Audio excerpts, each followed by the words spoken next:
The shrill noise of the lunchtime bell rings in the distance. Immediately, the classroom begins to bustle with excitement. As soon as the teacher leaves the room, Dr. Gears turns to face me. You're buying some bread, right? Come on, let's go together. He stands up and offers to go to the cafeteria with me. Even though he already has his own lunch, he's a good guy. However, I had no reason to go to the cafeteria today. Oh, today's fine. What do you mean it's fine? Not planning to get anything? Nope, not today.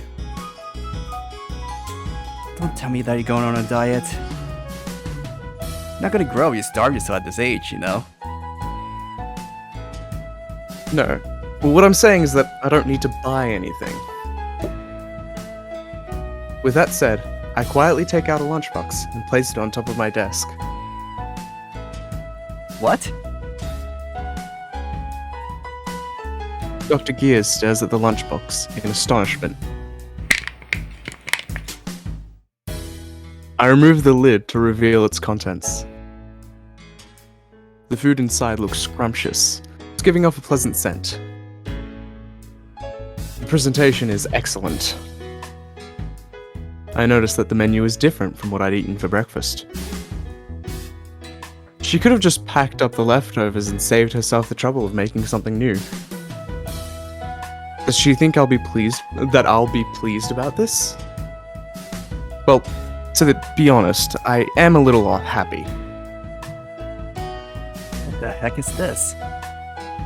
Looks just like a lunchbox. It doesn't look like a lunchbox. It is one.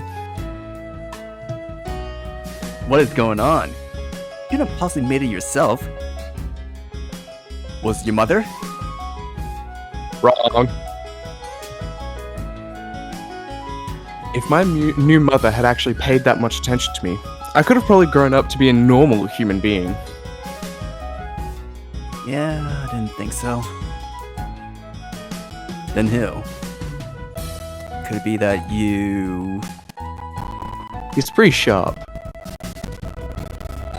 He seems to understand right away that it was my android who had packed my lunch. As expected from a close friend of mine. What you're thinking about is probably correct. Wow, nice going, man. Eh? Well, I don't think it's really something to be congratulated for. So, how many days has it been? Eh? It better not be that chick from the other class who made you this lunch. If it's really her, it's gotta be over between us, you know? At this point, I realized that we weren't on the same page. With a disappointed look, I burst his bubble. Actually, this lunch is from my android. I told you about this, right? I picked it up yesterday. Oh, really? I knew it. Dr. Gears collapses into his chair like a deflated balloon. He gives me a look of disapproval. Well, he was the one getting ahead of himself. Putting on a face that seemed to read, "What was I expecting from this guy?" Dr. Gears continues. I have to admit, it really was stupid of me. To think that such a big pessimist like you could ever come close to scoring a girlfriend. Yeah, I'm bad indeed. Feel a sudden rush of blood to my head. I don't appreciate you talking like a big shot when you've always been single yourself. I'm just taking my time to find a perfect match.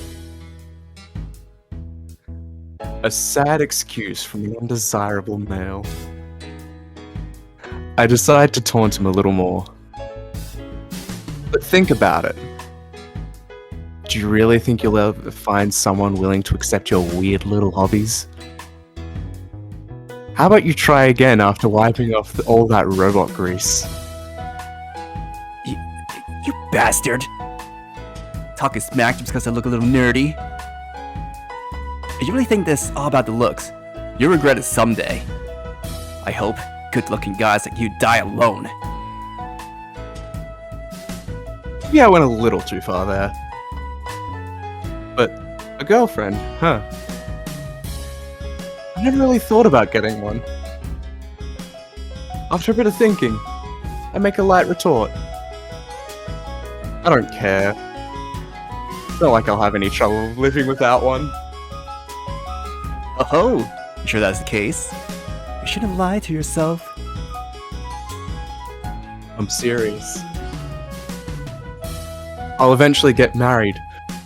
So, what's the rush? Wow. There's a limit to being carefree, you know? You're actually never getting a girlfriend until you die. And I'm telling you, it doesn't matter. Come on, let's be a little more honest with ourselves. Don't you at least have a couple girls that you're interested in? The ones that are school are mostly pretty cute, after all. Someone I'm interested, huh? Who do I enjoy being around with? I don't manage to come up with an answer. It's because I've never cared for something like that. But if I was to think of a particular person,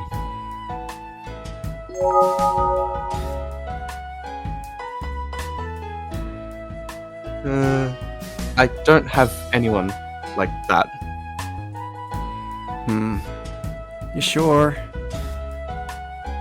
Definitely. It's suspicious how you suddenly went quiet for a bit, though. You're imagining things. I'm just guessing here, but... could it be that you actually have someone that you like? I'm telling you, I don't have anyone. Surely you can't be interested in... My body suddenly tenses up. It'd be troublesome to cause any misunderstandings. I try to quiet him down. Hey, what are you talking? Me? My mind goes numb for a while. Let me make myself clear that I'm not interested in that sort of stuff. Well, if you were with me, you look hot enough to make all the girls go crazy. But I only like women. Hope you understand. You better not be thinking about debuting as a BL, boy love, character without getting a surgery first. If you were in a video game, you'd be one of the most hated characters who would reduce the sales by 80% the moment you show your face. That's not true. People call me handsome all the time. Sure they do. Who exactly are you talking about? Mom and Dad. And my sister. I start to feel sorry for making fun of him. Anyway, why are we talking about my looks in the first place? Don't change the subject.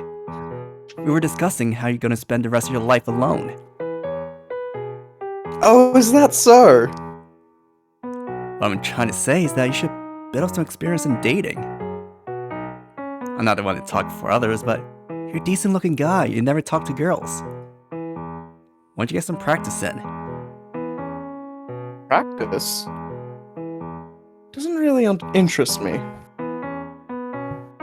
I take a look at some of the girls near me. They're busily chattering away with their desks put together. The topic of their conversation had nothing that I could relate to. Apart from that, it's something I wouldn't want to waste my time talking about. You try listening in too. how good looking this guy is, which couples are breaking up, who's getting rejected, how good these makeups are, how nice these clothes are. Do you really think you'll be able to join in? Ugh. He groans loudly. You turn off the difficulty setting. See, of course you can't. Since all you ever think about are your dumb robots. How dare you? If I wanted to, I'm no different. What did you say? I said I'm no different from you. I wouldn't be able to talk to them either. The high-pitched voices of girls across the room invade my ear canals. They make my head hurt. One day, I'll also succumb to the reproductive instincts of our DNA and get myself one of those high-frequency wave-emitting creatures to live together. Because that's just how life works. It can't be helped. My body wouldn't be able to resist the temptation. There's no point in forcing myself to do something that I have no interest in at this very moment, right? However late it is, I don't mind, since I'm currently enjoying my independence. You really are something, you know? I don't know exactly what's going on in your head, but it's definitely not normal. Like the way you make enemies out of girls, like just so you can sound a bit like a hipster. Shut up! Just who I am. In an attempt to change the subject, I shoot him a question seemingly out of nowhere.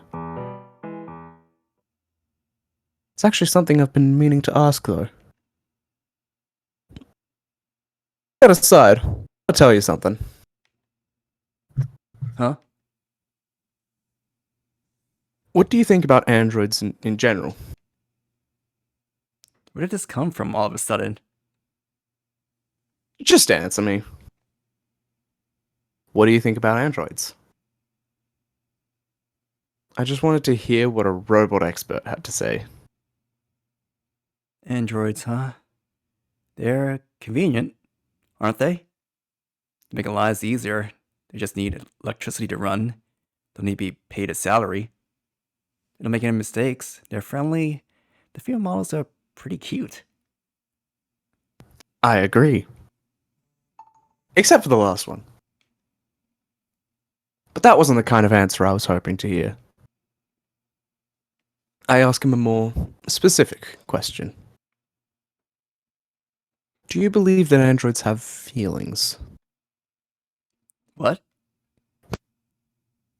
Androids. Do you believe that they have feelings? I wanted to hear the thoughts of someone with a great appreciation for androids. He's had extensive experience with a variety of models. He's an avid user as well. So it's a safe bet that he'd know a bit more about them than I would. To be honest, I'm not exactly sure what kind of answer I'm expecting from him.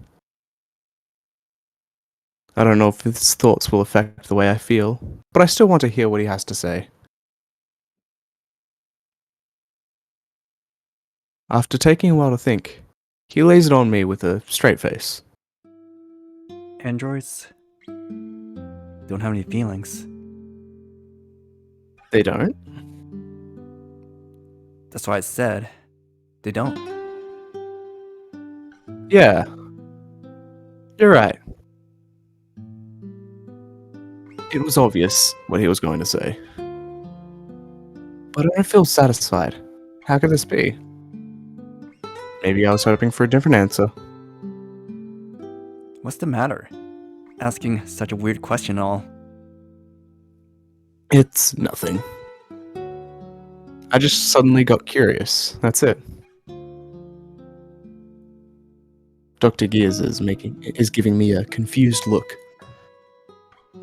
I told you this already, right? Androids are great, but you shouldn't get too attached to them. I feel it might happen to you since you don't have an experience with androids in the first place. Mm-hmm. Come on, I'm being serious. Do you know why some people get so attached to androids? Why is that? It's because they want to escape from this place. I had no idea what he meant by this place. I had no choice but to ask him again. What do you mean? In short, they want to escape reality. It's related to how some fantasy movies achieve higher sales during economic depression. That's why realistic romance movies have a hard time getting themselves into mainstream media. People can momentarily escape reality by watching fantasy movies. Romance movies need to include something glamorous or exciting in order to appeal to the audience. Not a lot of people would be willing to pay to watch something realistic because it'd be too bland. Do you get what I mean? Androids are like drugs. They can take care of everything you need. You can also have a conversation with them.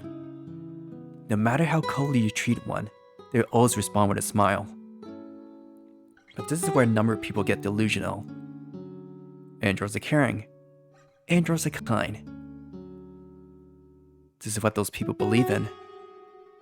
But androids aren't human. They don't have any feelings. They don't actually listen to your sob stories, nor do they understand how you feel. They only pretend to. It's nice to have someone that cares about you and listens to every word you say. But these people aren't facing reality, just like how fantasy movies aren't real. So you should never get attached to them, much like drugs. These people are merely running away from this cruel world in order to take refuge in the kindness of androids. I felt I needed to make this clear to you.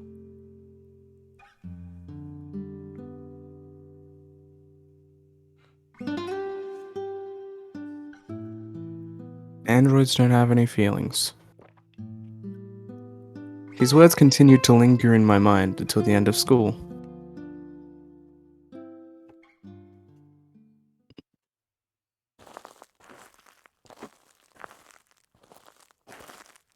I quietly repeat those words on my way home. Countless thoughts enter and leave my mind. I find them to be mostly meaningless. I try to shut off my brain, but it's not so easy. I continue to walk in silence while staring at the pavement.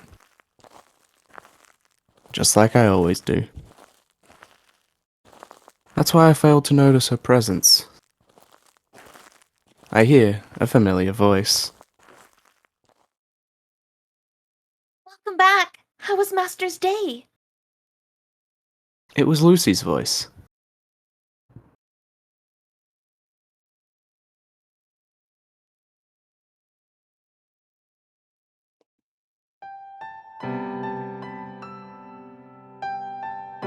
I lift my head. I realize that I'm home already. And Lucy is standing at the door, smiling at me. Why are you out here?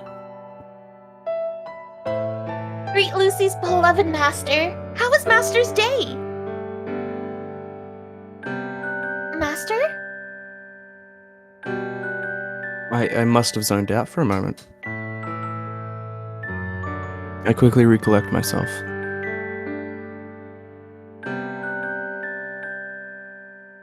Oh, it wasn't too bad. Really? That's good. Master? Master? What is it? Master seems a bit out of it today. Did something happen at school? No. I was just a little surprised. Surprised? Yeah. About what? She looks at me calmly. I couldn't help but to open my mouth when I met her gaze. About the fact that someone was actually waiting for me at home. Because that's never happened to me before.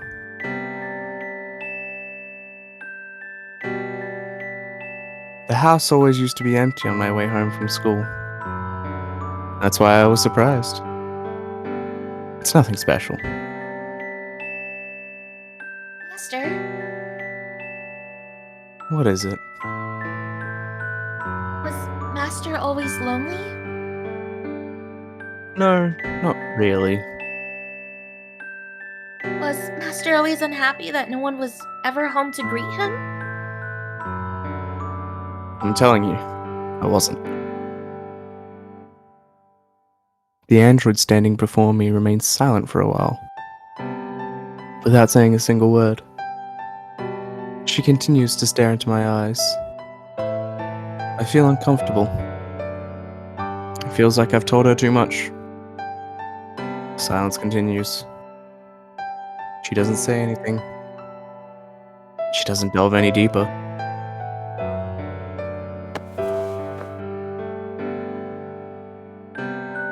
Instead, she softly takes my arm and begins to lead me towards the door. It's a little chilly today. Master should hurry inside. Okay.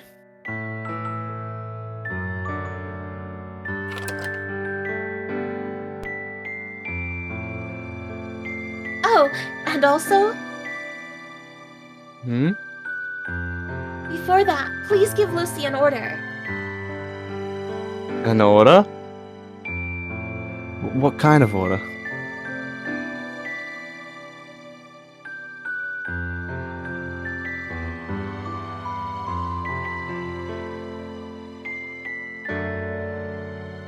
Lucy reveals an angelic smile. The order to greet Master on his way home every day. With an order, Lucy will do everything in her ability to fulfill Master's wishes.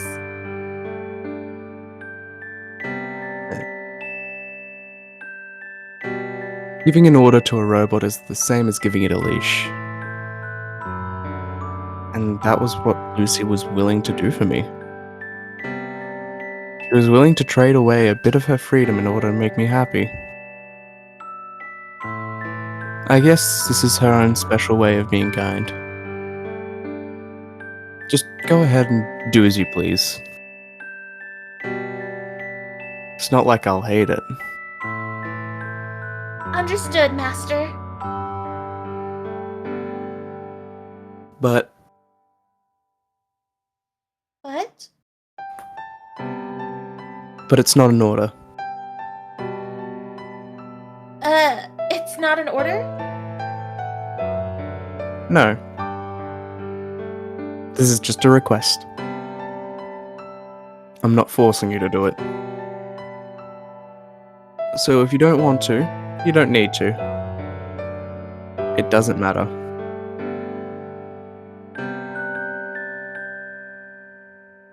Lucy doesn't say anything. Instead, she responds with a smile. A smile and a nod.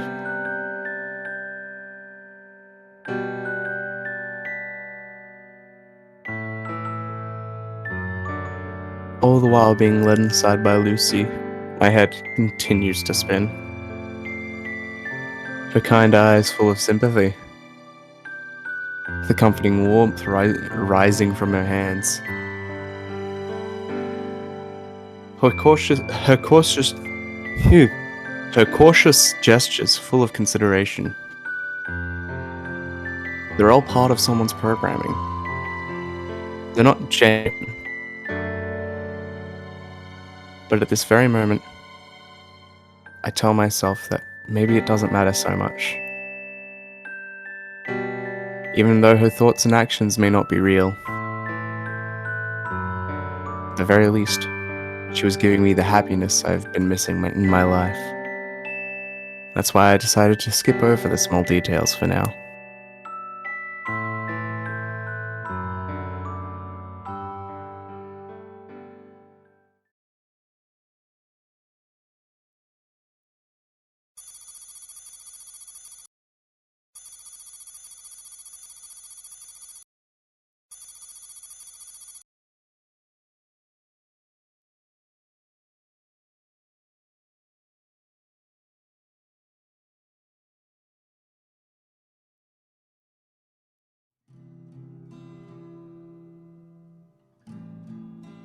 For whatever reason, my father came home early today. Well, not exactly early, since it was already past 11 at night. But that's still early by my standards. For a guy who usually doesn't even bother coming home at all. He's made good time. Lucy meets him at the door. She puts on her usual bright, cheery smile. Welcome home. How was Father's Day?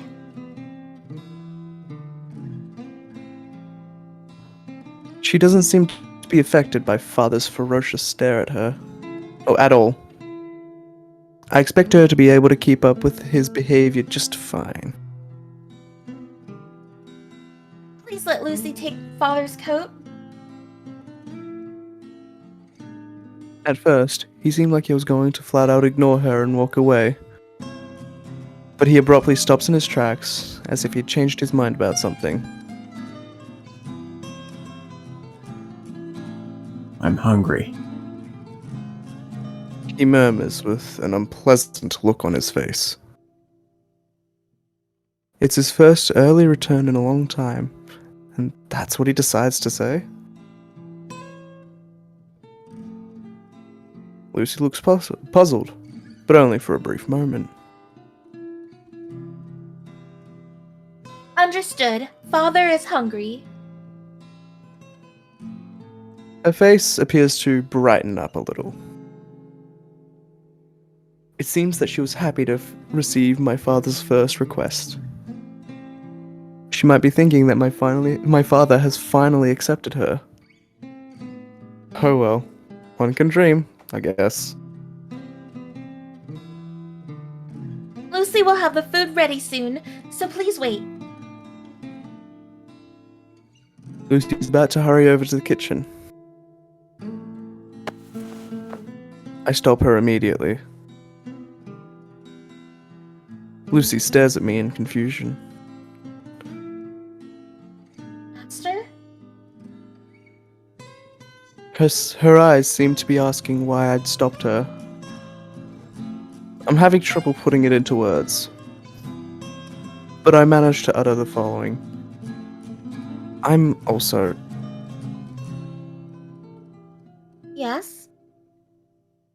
I'm also hungry. But Master already ate just a moment ago. That's true. But I continue to insist through a silent stare. I hope that Lucy catches on. Understood. Dinner for two it is then. With that settled, she quickly disappears into the kitchen. And I'm suddenly left alone with my father. The atmosphere grows very stiff. He passes me a look, but doesn't say anything. I can also sense his discomfort. It's because of what happened yesterday. I feel even more anxious after remembering that. It feels like I'm lying on a bed of needles. If my time at home feels this agonizing, where exactly am I supposed to find my peace and comfort? I decide to stay locked up in my room until Lucy finishes preparing our dinner.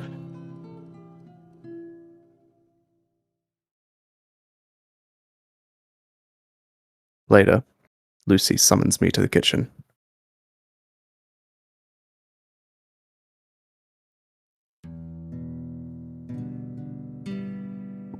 I take a seat at the table and begin to eat.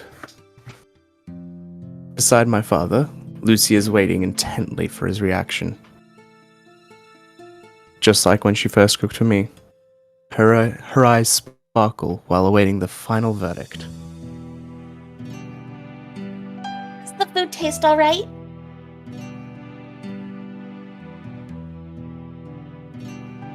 She's obviously expecting a positive reply.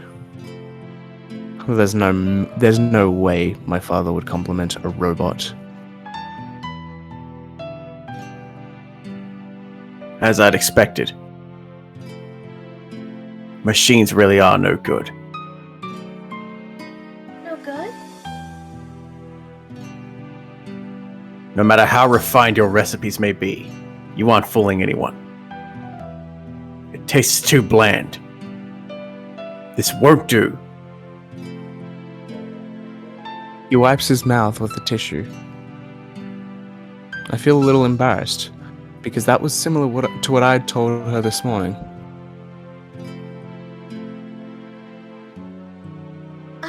Really? That's a little disappointing. Lucy was hoping that Father would enjoy it. But that's alright. Lucy will gradually adjust her cooking to better suit Father's taste. She will definitely make improvements, so please, look forward to it. No matter what Lucy comes across, there's nothing in this world that could break her resolute smile. No, that won't be necessary. I was just testing you because I thought you might be a little useful, but that was clearly a waste of time. There's no reason to continue such an awful meal. Hurry up and take everything away. Father? And do not call me father. You have no reason to address me as such. Lucy flinches.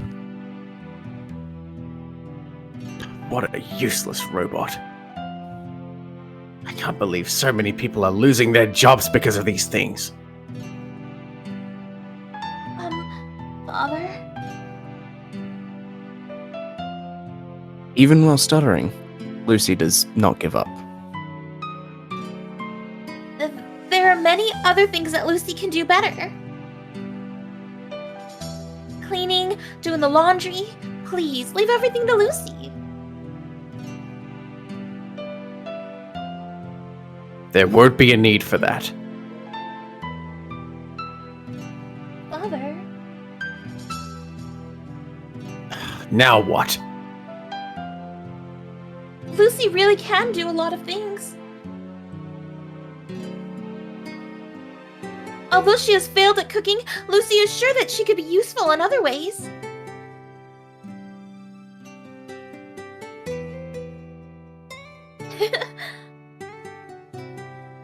She's grinning uncontrollably. She looks like a total idiot. I feel frustrated just from watching her.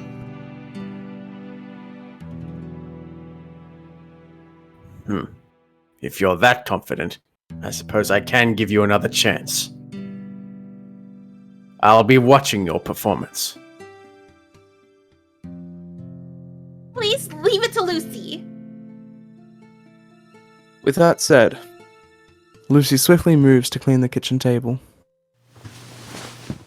After watching Lucy for a while, with a look of contempt, my father gets up from his seat. Did you really want to keep this stubborn thing so much? Enough to make you bare your teeth at your own father? That had only happened in the heat of the moment. There's a whole underlying issue between us. And he hasn't realized it yet. But I know that it'd be a waste of time to try and talk some sense into him. Pretending not to hear him, I return to my room.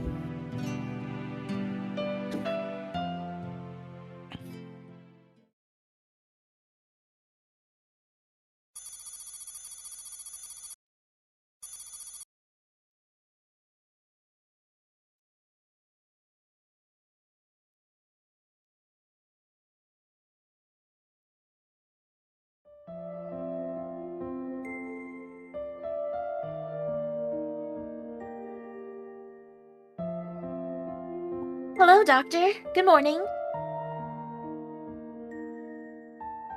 Is something wrong? Dr. Ryu? Oh, it's nothing. I'm just not used to being called that. It feels peculiar. Isn't being called a doctor, Dr. Ryu? I take off my glasses and rub the bridge of my nose. Yes. I can never get used to that. It always reminds me of how old I am. Although I'm still very young at heart. But time truly does fly by in the blink of an eye. I'm experiencing it firsthand. Dr. Ryu is only in his early 30s.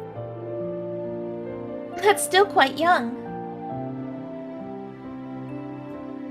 You really think so?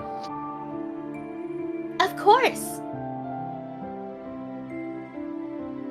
Lucy is beaming brightly, without a trace of doubt on her face. It pains me to see her. Her pure, innocent smile. It's difficult to hold my gaze.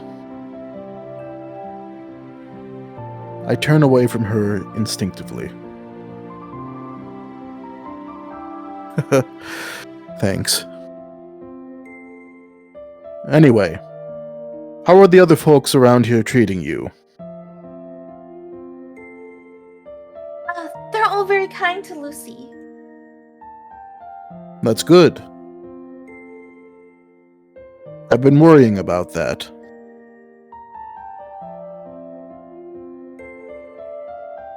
They're teaching Lucy a lot of things.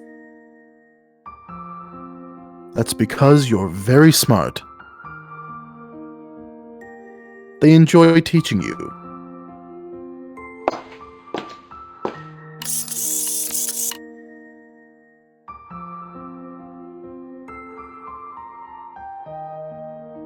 You want me to go ahead and do this too? Yes, go ahead. Doctor, I've brought the data you requested. Ah, thanks, Andrew. Just leave it on the table. Andrew is an android that's been working here even before me. He's a fine piece of craftsmanship. I heard that Andrew used to be a high-end model in his time, and his job was to escort important individuals. Having served his time, he was retired and now lives a simple life as a patrol guard at the junkyard. He sometimes helps out at the lab with basic work like this, too. His jobs aren't very sophisticated, but that's probably why he's been used for so long. Then, if you'll excuse me,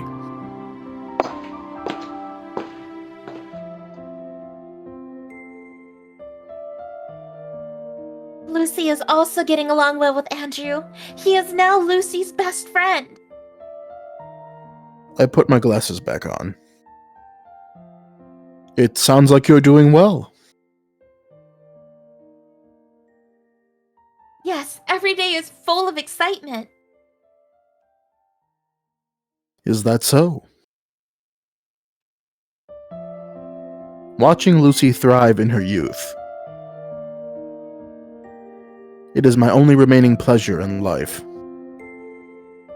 But at the same time, it is also one of my greatest sorrows. Have you learned anything new today? Yes, Lucy received the data for hundreds of new recipes from around the world. Sounds splendid. Then, could you make something for me during your evaluation? Of course. What does Dr. Ryu want? Anything. If it's by you, anything is fine. The recipes Lucy learned today are only for French cooking. Lucy is worried that Dr. Ryu might not enjoy these types of dishes. No need to worry. I'm not too picky about food. I'll eat anything that Lucy makes for me. It doesn't matter how unpleasant it might taste. That's not acceptable, Doctor. Lucy scolds me. If it doesn't taste good, Dr. Rio must let Lucy know. So she can study harder to make it better next time. I guess you're right.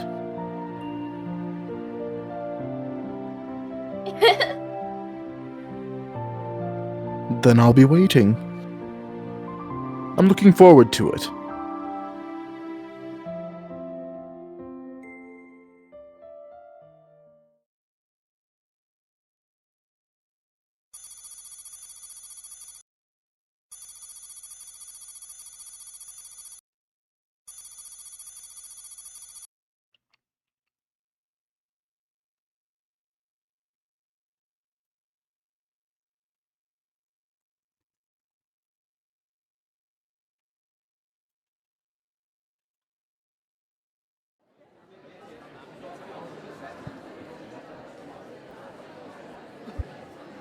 Way.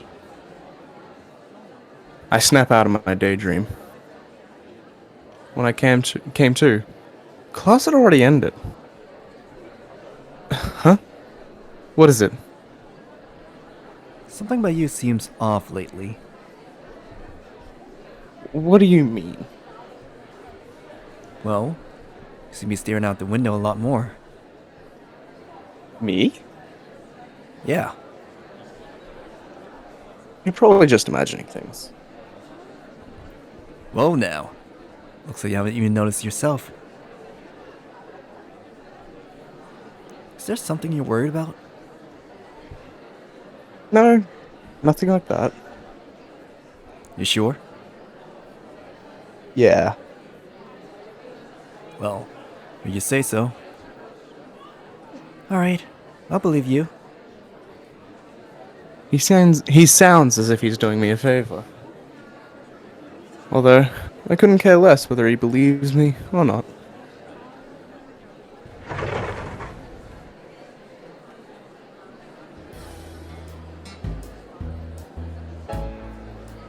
How'd your exams go yesterday? What do you think you get? No idea. Was it easy? Tough?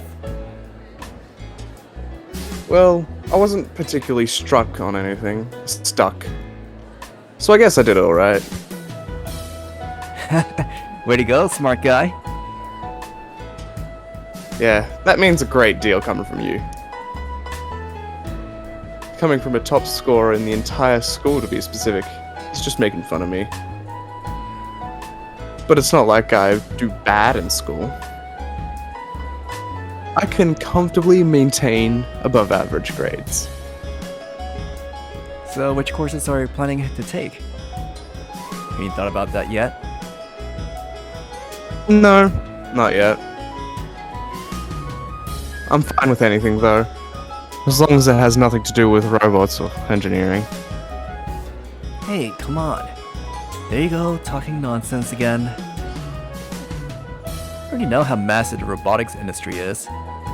You're set for life enjoying six-figure salaries. It truly is the way to live. Life isn't all about money, you know. Aren't you just saying that because you want to avoid anything related to robots? I was found out almost immediately. Damn it. I thought I sounded a little cool there too. Anyway, I'm not good with robots, so I don't plan on going down that road. You're such a stubborn idiot. Putting that aside, when are you going to introduce me to her? Whom? You know, the android. The one you found the other day. Oh, you're talking about Lucy. Oh, that's such a pretty name. Must have really taken a liking to her. That's the name she came with. I didn't give it to her. Okay. But you really need to show me. I don't have any time for that. You won't find her interesting anyway. I think it'd be quite the opposite. Did you tell her that she's a brand new model? She must be loaded with features. Maybe I get to see something new. Lucy's figure appears in my mind. I wonder if she really does have any of these features he's asking for. He'll probably just be disappointed once he sees that air-headed idiot. Wait, no. If it's Dr. Gears we're talking about, he might actually like that side of her. A no is a no. Just give up already. He's such a pain in the ass. Ignoring him, I leave the school grounds.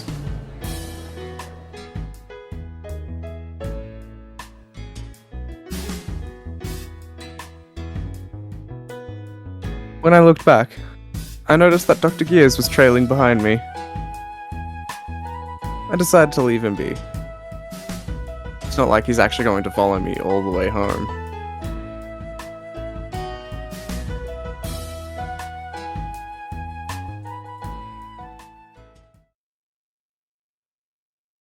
Then, I suddenly stop in my tracks.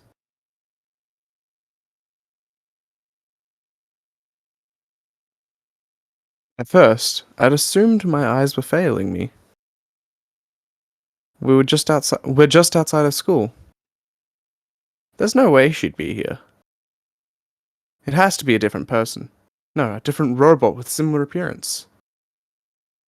That's what I'd thought.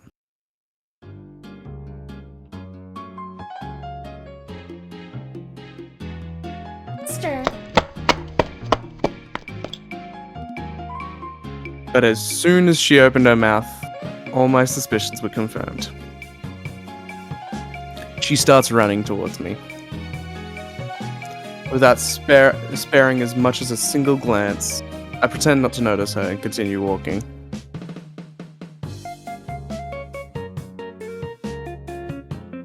Master! Master! Quit making a racket, will you? Hey, does it look like someone's coming towards us? You're just imagining things again. Really? Yes.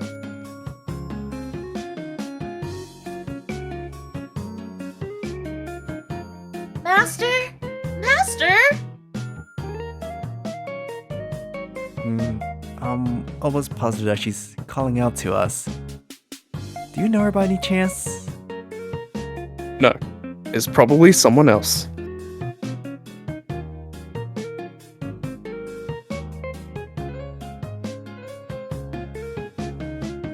I feigned ignorance until the very last moment. However, it was all for naught. Lucy eventually caught up to me.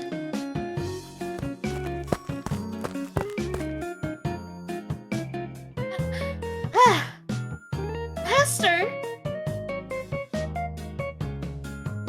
I have no choice but to stop walking. She's sweating like crazy. As a robot. Can she get any more real?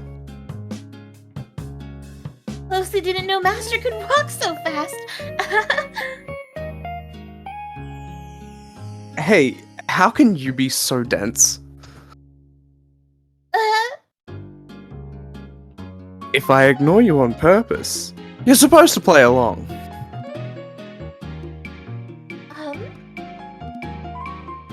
She's tilting her head again. I shake my head wearily. I just didn't want to be seen with an android in public.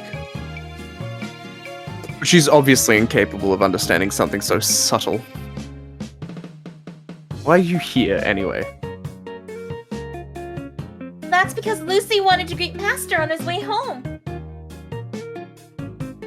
Aren't you supposed to be waiting in front of the house? Lucy thought it'd be more convenient if she met Master on the way back. You're wrong. In fact, it's the very opposite.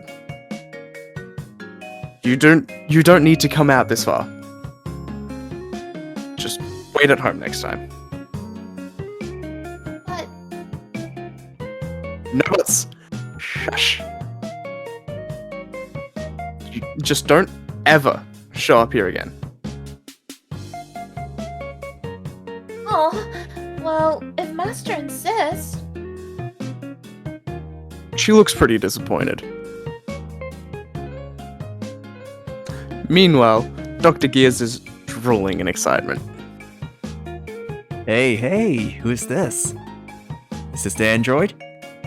The android?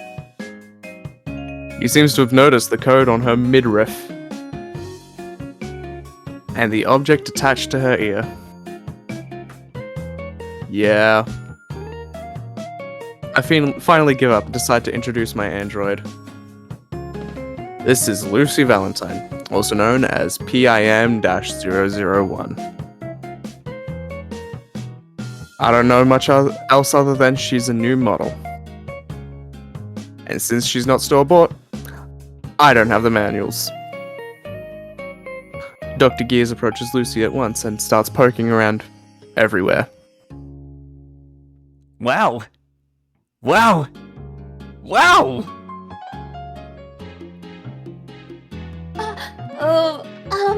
Master?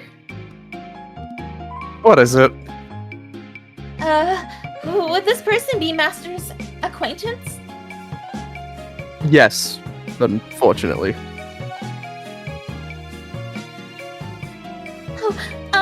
Hello, Lucy Valentine here. Please continue to take good care of Master.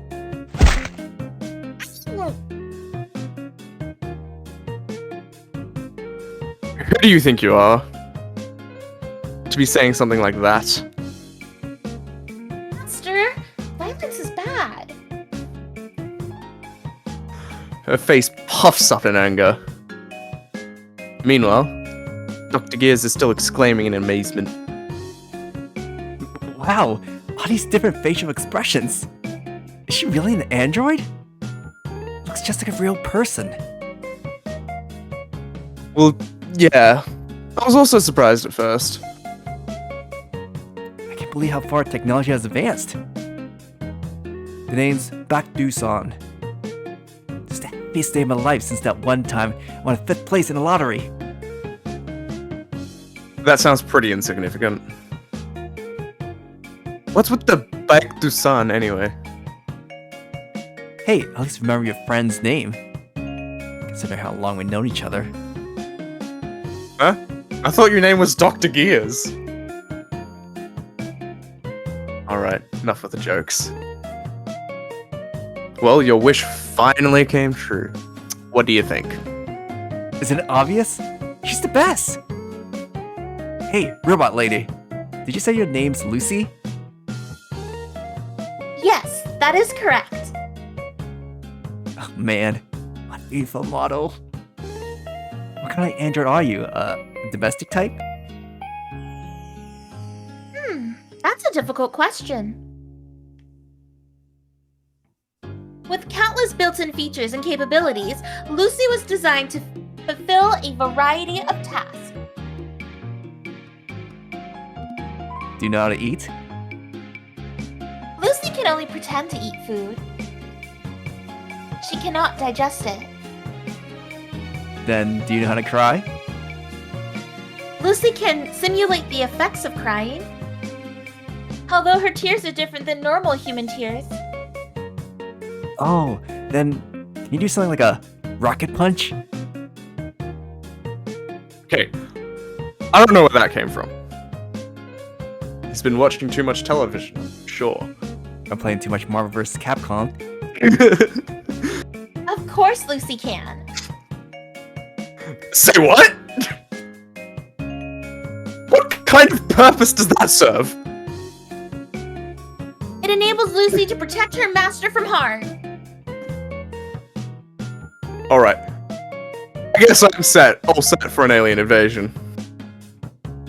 Her creator is either a genius or an utter nutcase. Probably both. But to be fair, there are weirder shows out there which involve saving the universe with card games or idol singers. Maybe I shouldn't be so surprised about something like a futuristic android shooting laser beams out of its eyes. Well, anything else?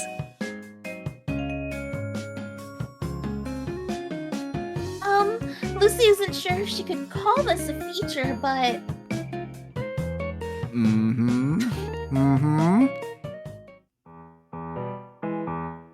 Lucy is capable of performing impersonations. Huh? Impersonations? Yes, she did it often back at the lab. The researchers would give Lucy a role to play. Then, Lucy would acquire the relevant information on the internet and act it out. They really enjoyed it. Sounds pretty fun to watch. Show me something right now. Who shall Lucy imitate? First, how about a secretary cheering for her boss at a golf course? Is it something like this? Wow, nice shot! That was so cool! Please, have a drink. Not bad. Not bad. Then how about a drunk woman and a mixer? Hey, wanna come have some fun with us pretty girls? Next up, Mary Antoinette. If they have no bread, let them eat cake.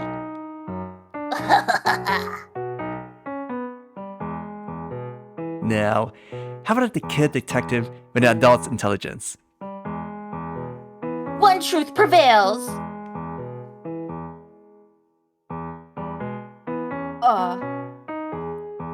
Fear not, Mitsuki. Let In the it. name of my grandfather, I swear I shall find the true culprit. You sure you got the right show? Let's just move on, I suppose. A woman with a love of peanuts. You dare serve me these nuts in a bag? You! Get off! Turn this plane around at once! Lucy begins pointing a finger at everyone. A female college student about to fail a class. Professor, I'll do anything for a passing grade. If Professor would like. Oh, That's enough. How much longer are you going to go on for?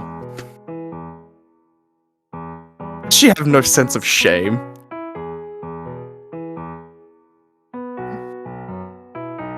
didn't Master not enjoy it? Why don't you take a wild guess? That's weird. Everyone back at the lab liked it. That doesn't really sound like a healthy place to grow up in. Well, judging by how Lucy's personality turned out, let's just say that the people at the lab might have been a tad eccentric. Hey, what's your problem? I was having a good time. Not me. It might be fun when you stoop down to his level. Anyway, you're satisfied, right? I'll be taking her home now. Huh? What's the rush? I want to stay with her for a little longer. You wouldn't understand the excitement of getting your hands on the latest products on the market. So you can see her every day. That's an awfully specific way to be jealous. Although I'm not sure if I really get what he's on about. Well, I'll be going home now. See ya. Hey, don't be like that. Let me come along with you. Hey!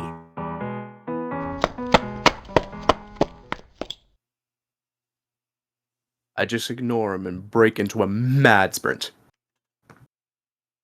I run as hard as I can while holding onto Lucy's arm. Still feel the warmth of a person in my hand.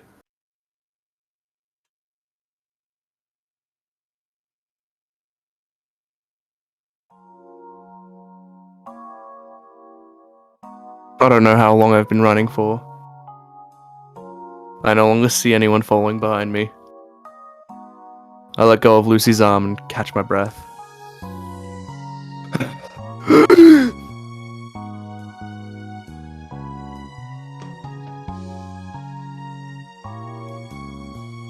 Is Master alright?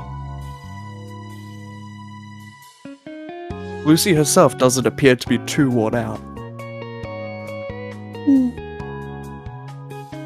Master's shirt is completely soaked with sweat. His heart rate also seems to be quite high.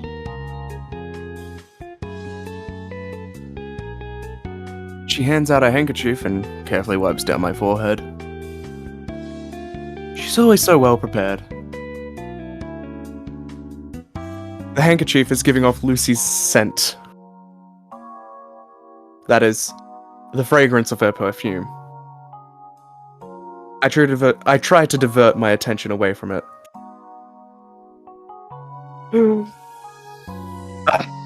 So tired!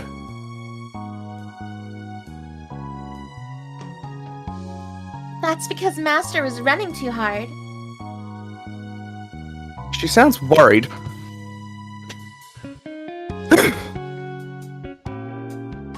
It feels as if I've just ran a marathon. I can't believe I'm already this exhausted from running a few meters. It's proof that I'm out of shape. It can't be helped because I'm not a very athletic person. I'm not very athletic in the first place. I just sit around in the shades during gym classes anyway. I take some time to catch my breath. I start to feel better after a few moments. Master? What is it? Sudden bursts of strenuous activities are not good for the body. Please be careful. Why exactly do you think I ran away in the first place? Lucy is unsure. Lucy has finished searching up the relevant information. What?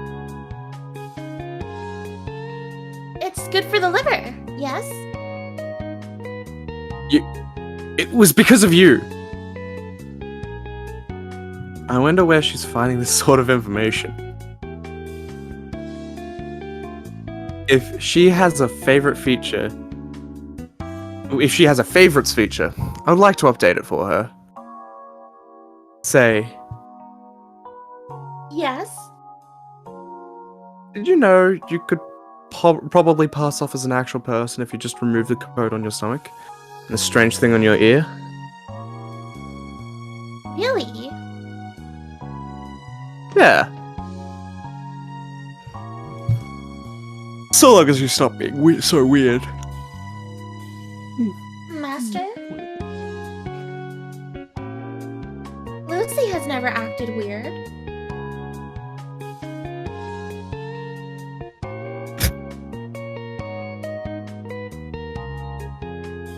I just thought of something funny. I come up with a small lie to make her stop pouting. I'm surprised that she hasn't realized it herself. Speaking of which, can't you take off that thing? Whatever it is on your ear? No, that's not possible. That's what I figured. It'd probably be problematic if there wasn't a way to tell humans and androids apart. Imagine robots like Lucy running amok in our society. There would be mass confusion and chaos. Master? What is it? Lucy wants to stop by somewhere before going home.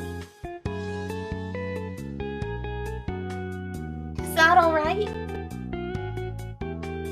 You want to stop by somewhere?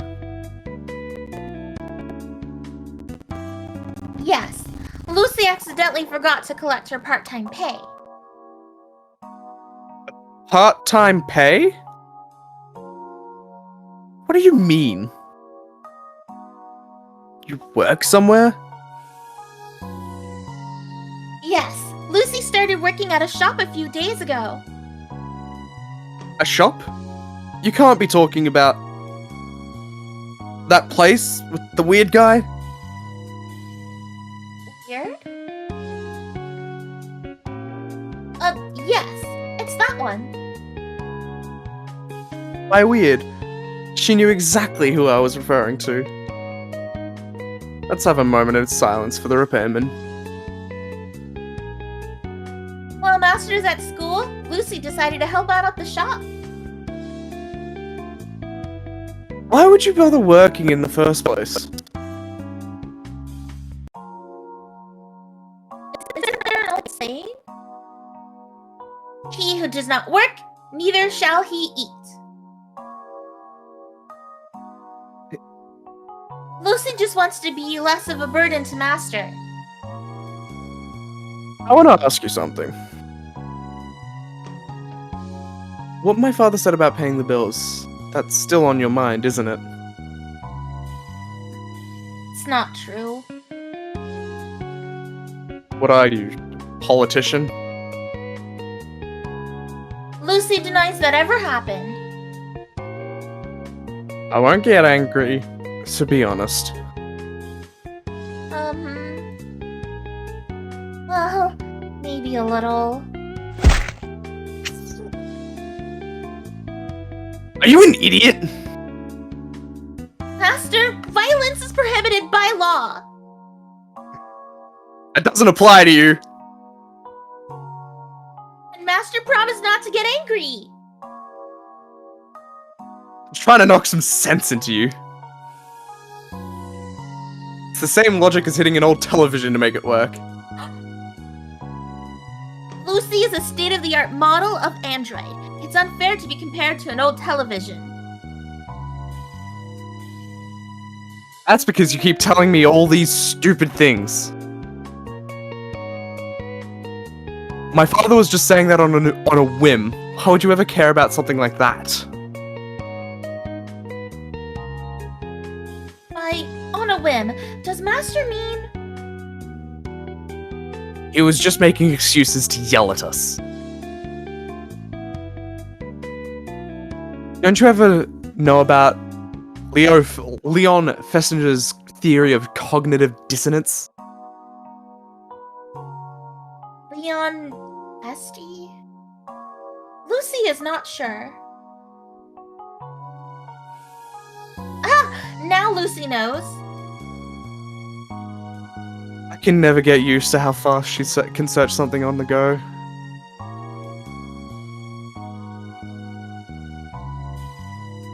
So yeah, what my father has been saying is not necessarily the truth. It's just his emotions getting the better of him. What I'm trying to say is the electricity bill is actually none of our concern.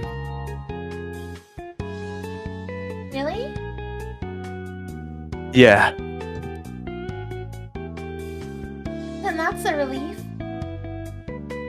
Lucy lets out a small sigh. So don't sweat the small stuff. There's no point. Well, there's no need for you to get a job. Even so, Lucy still wants to work. She wants to be of help to Master. Even though I'm telling you not to? As long as Lucy isn't causing any trouble for Master, she would still like to help. This robot refuses to listen to its master. If she really wanted to help me, the least she could do is obey. So annoying. Go, do whatever you want then.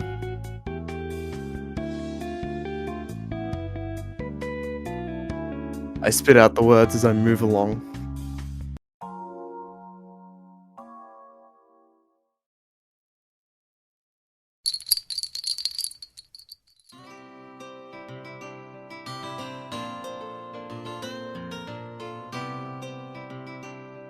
When we walked into the shop, the owner was already busy with another guest.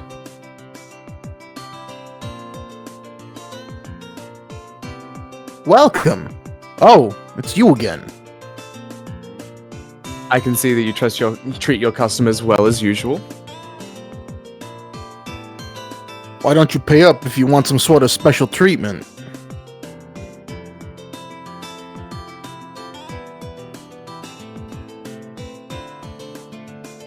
Huh?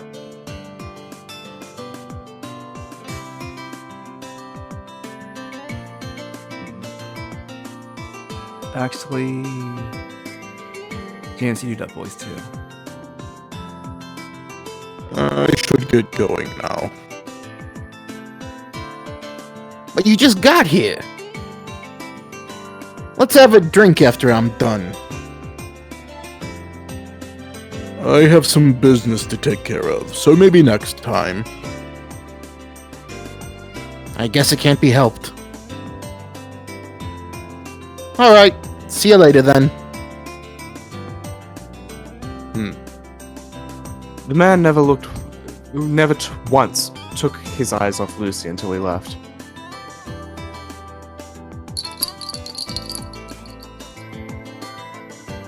After making sure that he was gone, I asked the repairman a question.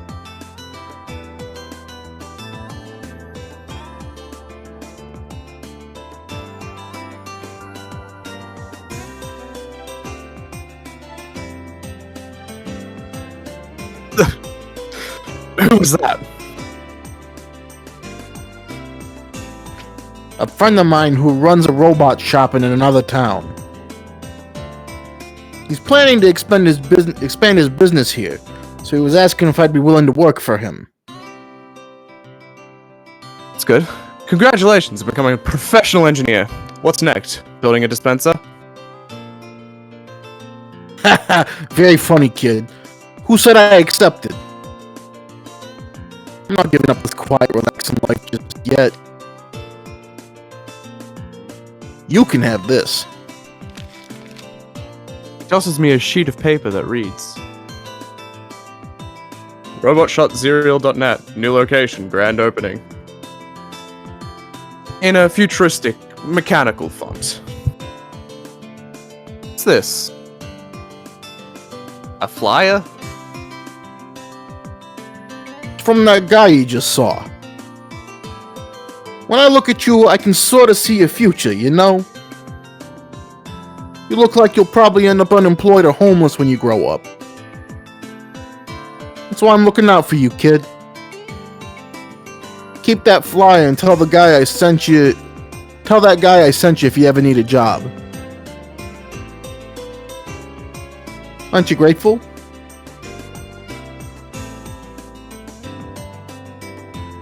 Throw it away.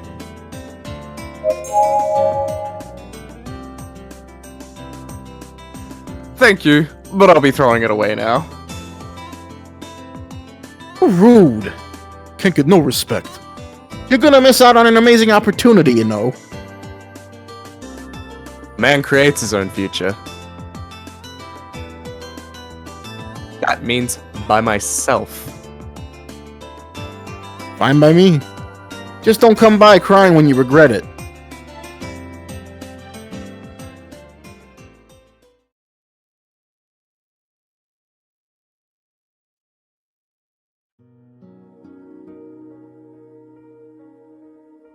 The repairman is performing a routine maintenance on Lucy. I've been sitting here for around half an hour, listening to the two chatter away. They seem to have agreed on trading Lucy's part-time pay for a regular maintenance. Shortly after, session's finished. With no other business, we decide to head back. On the way out, I casually toss the repairman a question. It's the same one I'd asked Dr. Gears.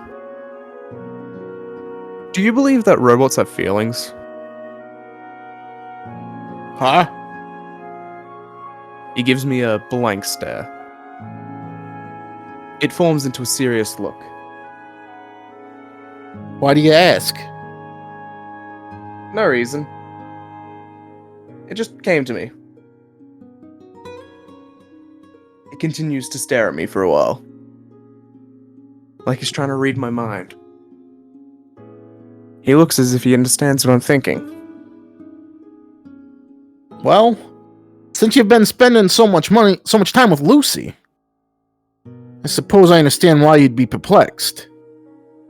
It's natural you'd be wondering about that. So, what do you think? Do androids have feelings? They're imitations. Imitations? Not the real deal. Lucy's feelings are not genuine. She's a little different from the other androids. She can do almost everything a real person can do. Thinking and experiencing on her own, then reacting. Getting angry, sad, or happy.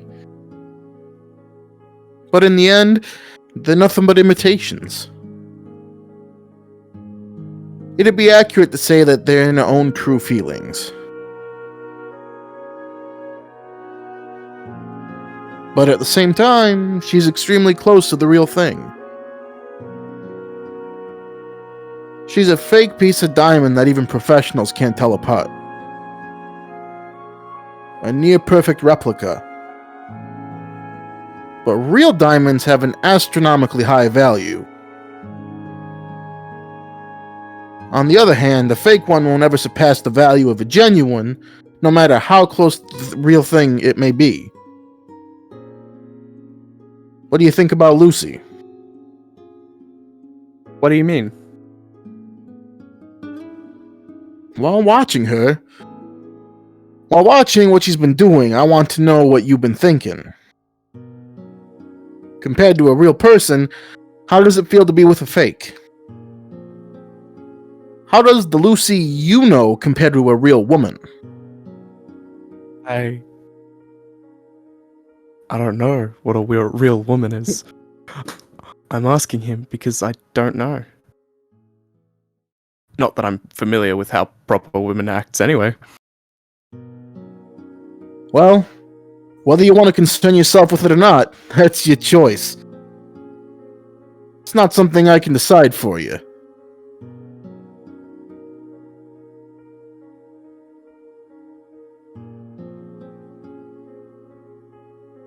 I'm all over a few things on the way home. Within me, logic is clashing with emotion. My brain is a mess.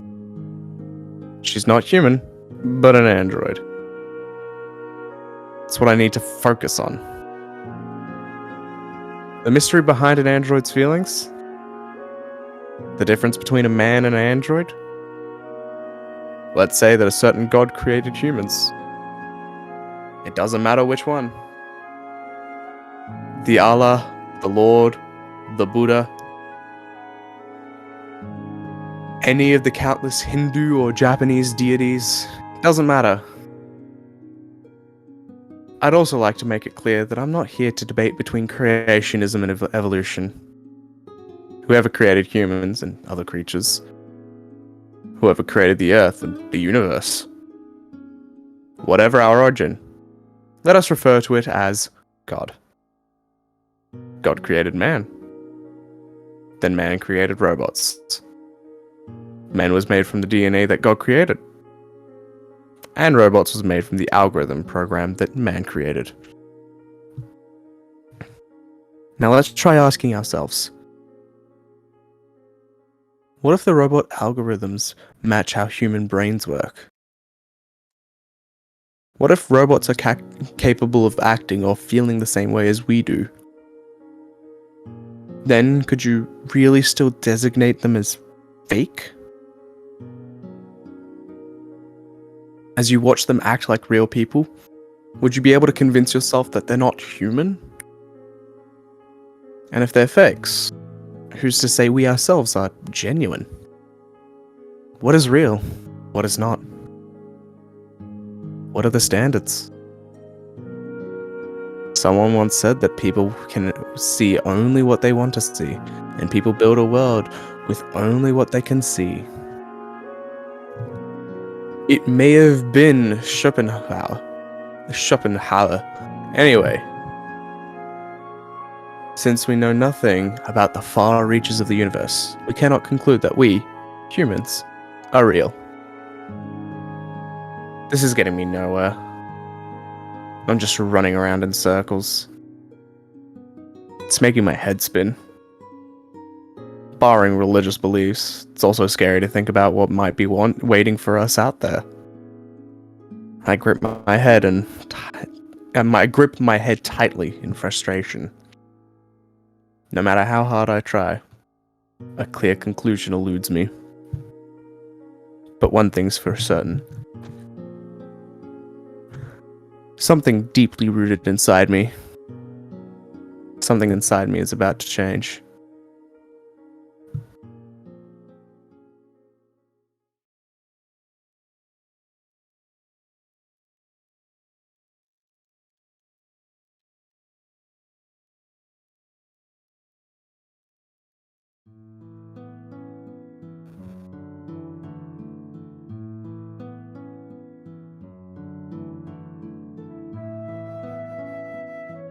Welcome home, Master. How was school today? As usual, Lucy is waiting for me outside. Something as simple as this is something as simple as this is enough to put me at ease. It's something I don't want to admit. It was same as ever.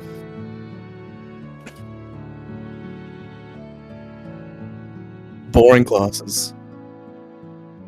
Lunch. More boring classes. Then I came home. Nothing out of the ordinary. How are Master's studies? I'm doing alright. That's a relief. My grades have always been pretty good, actually. I don't need your concern. Is that so? Well, if Masters requires any assistance, please feel free to ask Lucy anytime. Lucy will definitely be a big help. What good would come out of relying on you? I brush her aside and enter the house.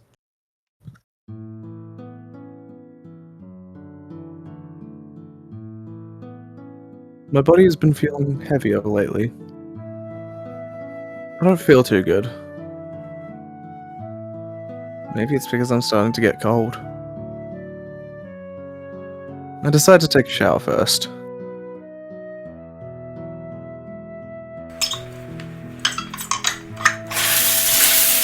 I let the warm water run all over my frozen body. It feels really good.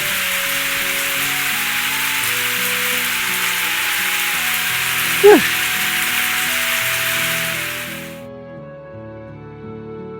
After taking a light shower, I step out of the bathtub. Then I wrap a towel around myself. At that moment, I feel someone's presence at the door. Lucy suddenly reveals herself.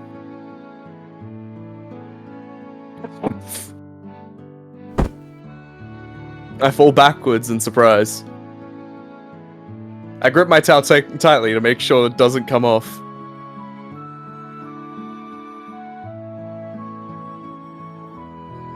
Why is Master so surprised? Says the clueless perpetrator. Hey! Who gave me permission to barge in here?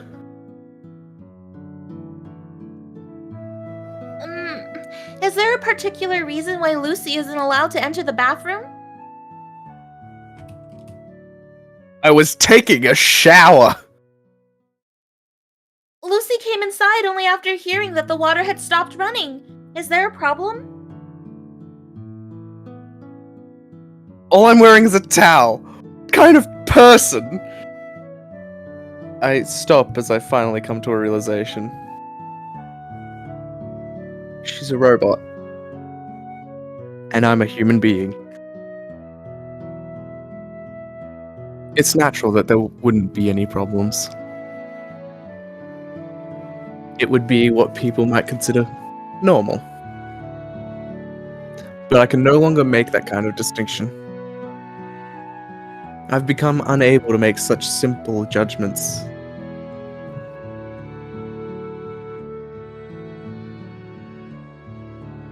It's nothing. Is that so?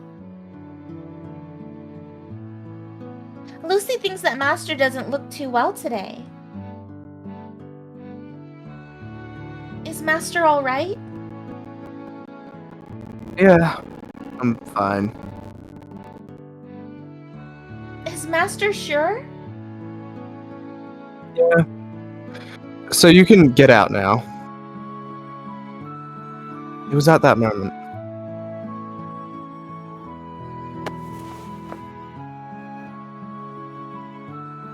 When her forehead suddenly came into contact with mine. I had no time to react. Before I knew it, Lucy's face had ended up mere inches away from my nose.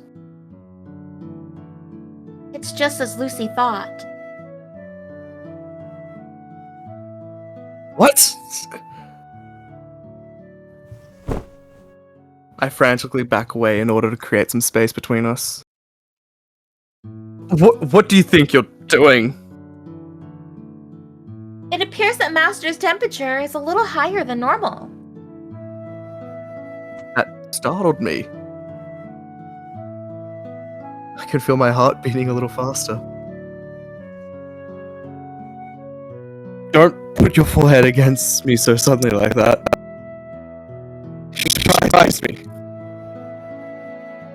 Master was surprised? Yeah. Lucy doesn't understand why Master would be surprised. Lucy didn't do anything that might surprise Master. Could Master explain? It's because It's because... I find it difficult to explain. This damn robot. Could it be she already knows why why I was so shocked? It's because your skin's too cold. That's not true, Master. What? It's not that Lucy's skin is cold. It's just that Master's skin is a little warm. Is that true? I haven't noticed myself. Anyway, that still doesn't explain why you touched my forehead. In case Master didn't know, Lucy also comes with the functionality of a Silveroid. Silveroid. The type of robot specifically designed to assist the elderly. I hear they're referred to as Silveroids. While Lucy can't act as a replacement for professional doctors, she's capable of performing basic health examinations. She can analyze Master's temperature, blood pressure, heart rate, urine, and so on. Not interested. I'm gonna put my clothes on, so just get out.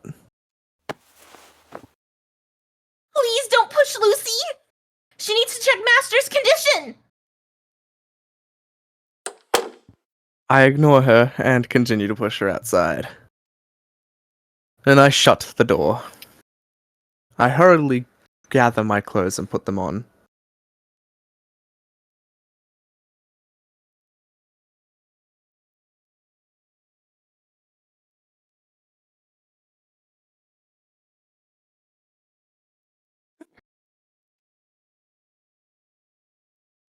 I'm almost finished with my studies for the day. I checked the time and realized that it's getting pretty late. I look around the room, but Lucy is nowhere to be seen. What could she be doing? I start to get a little curious. I get up from my chair and go look for Lucy.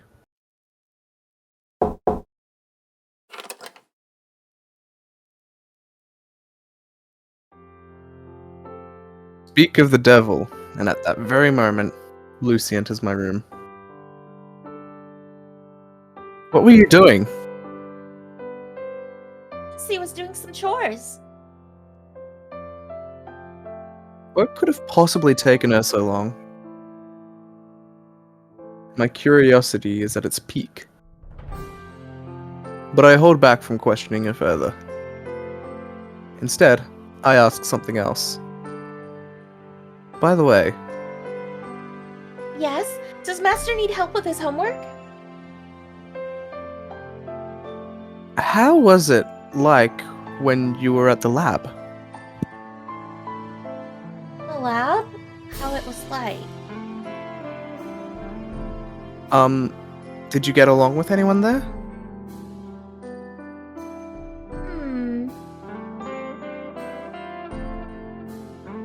The researchers were all very nice people.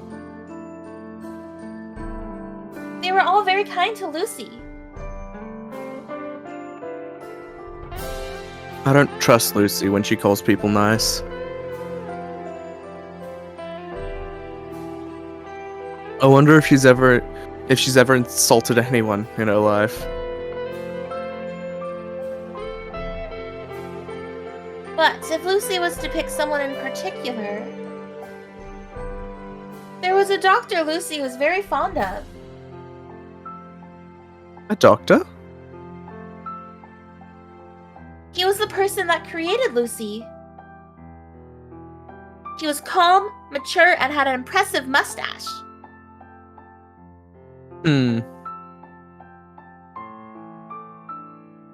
Everyone there was kind, but he looked out for Lucy the most. And Lucy respected him the most. Do you want to see him again? Yes, if an opportunity arises, Lucy would definitely love to. Do you want to spend more time with him? Most certainly. Again, if there's an opportunity, Lucy would love to. I see. However, She stops for a moment. Lucy is happiest to be at Master's side. If in the future, Master decides that he doesn't need Lucy anymore, and if Lucy is able to meet the doctor then, she would love to serve him again. So basically, he's your second choice. it seems that way. But are you satisfied with that? He treated you better than I ever did, right? He knows a lot about robots too. And he'd probably be a better person to rely on whenever something happens. Wouldn't it be better for you to serve him as a master instead? Master, does he have no need for Lucy any longer? What do you mean? If not, Lucy would like Master to stop saying such things. Since Lucy wants to stay by Master's side for a long time, Lucy is happy with her life here. So please stop saying such things. I see. I felt that I was being silly. She wouldn't find comfort in the words of a mere robot. I truly felt like an idiot.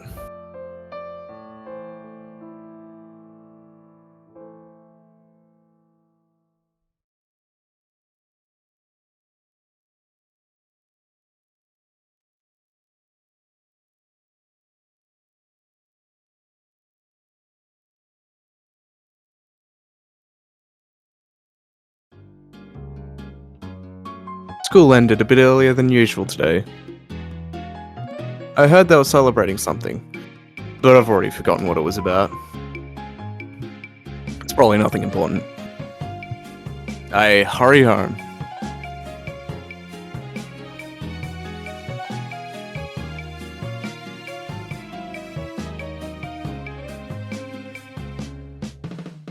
Lucy wasn't waiting for me outside. At this earlier hour, that's to be expected. She's probably doing some housework. She'll be surprised to know that I'm home already. I'm kind of looking forward to how she'll react.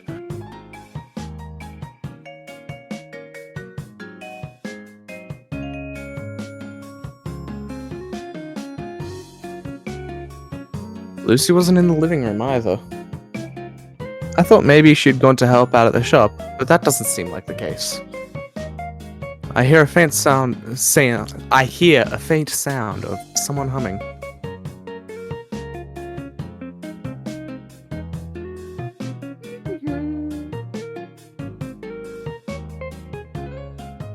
I wonder what she's doing. I make my way towards the source of the sound.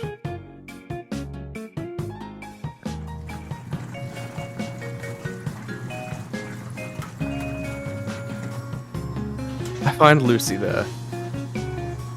I couldn't tell what she was doing at first, but upon a closer look, I could see that she was doing some laundry by hand. While silently watching, I think to myself, the washing machine's working fine, so why is she doing this? As I'm about to call out to her, I stop myself. I notice a mountain of dress shirts piled up beside her, and another pile of pants right next to it. I couldn't tell how much there were just by looking, but it was probably something into the 3 digits. I was more perplexed than surprised. What's going on here? Master is back at this hour? I'm asking you what's going on here. Oh no, Lucy had better hide everything before... It's too late for that now. Not in the mood to go along with her foolishness. I pressure Lucy with a silent stare.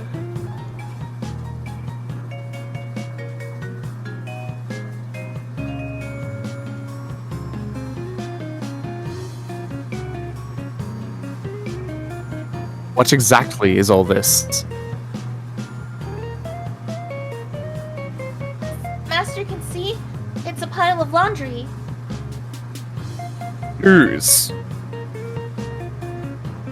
Master's and his father's. Lies! Even with all our clothes combined, the pile would be much smaller than that. Just how many do you have here? Lucy hasn't tried counting, so... Where's this all from? Lucy only returns a nervous glance. She doesn't respond. Looks like my father brought home everyone's clothes from work. I was wondering what you've been doing lately out of my sight, but I guess this is it, huh?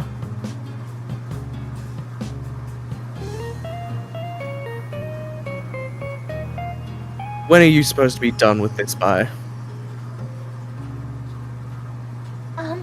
To tell Master the truth?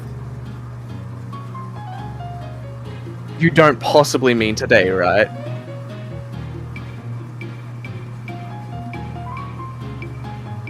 It appears I was correct. It'd be impossible to go through this amount in a single day, though. Does this happen often? What does Master mean? I'm asking if my father toys with you like this all the time.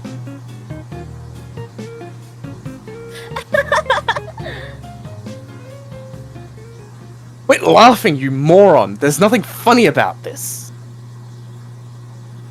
Yes, Master.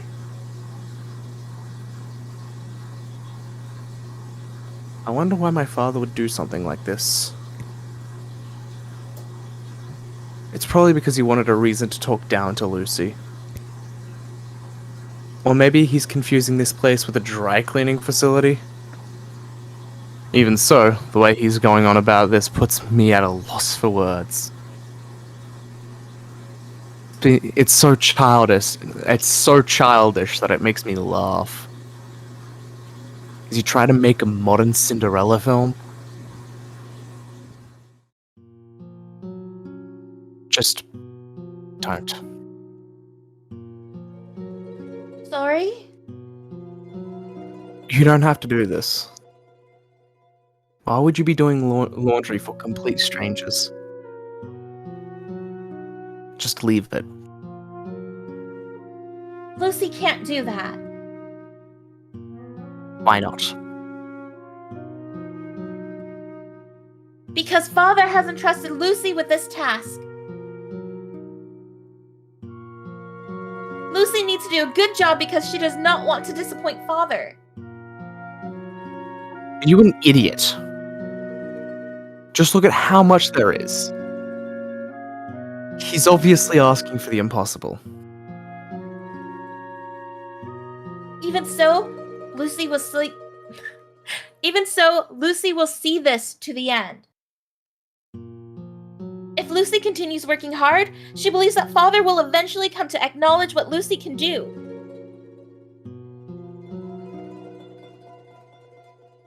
And furthermore, Lucy doesn't think that Father would ask for something unfeasible on purpose.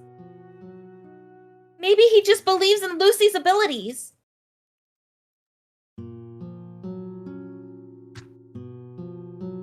Alright, this is certainly different from Cinderella.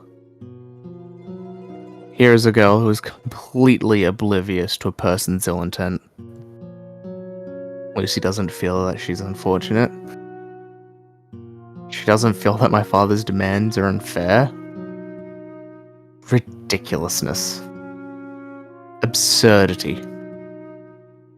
It's likely that these types of words don't even exist in her vocabulary at all.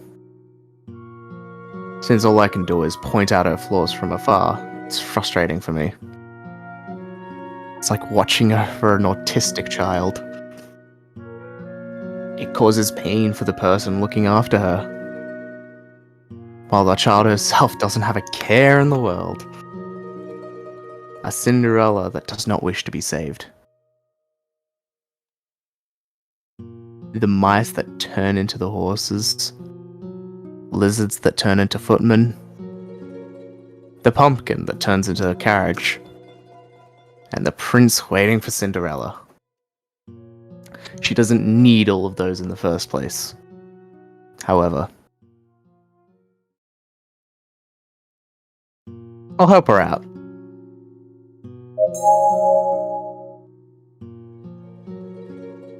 I shouldn't leave her alone. Knowing the situation, I no longer can. Reluctantly, I extend my hand. I'll help you. Master? Lucy is... I know. You don't need my help, right? But it doesn't matter. I'm not doing this for your sake, so it doesn't matter what you think.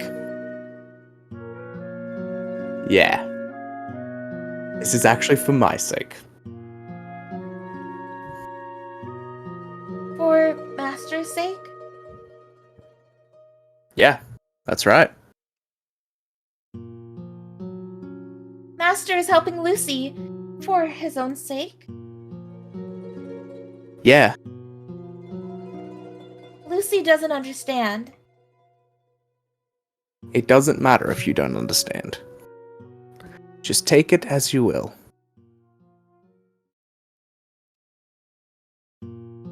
Well, if Master insists. Thank you for helping Lucy.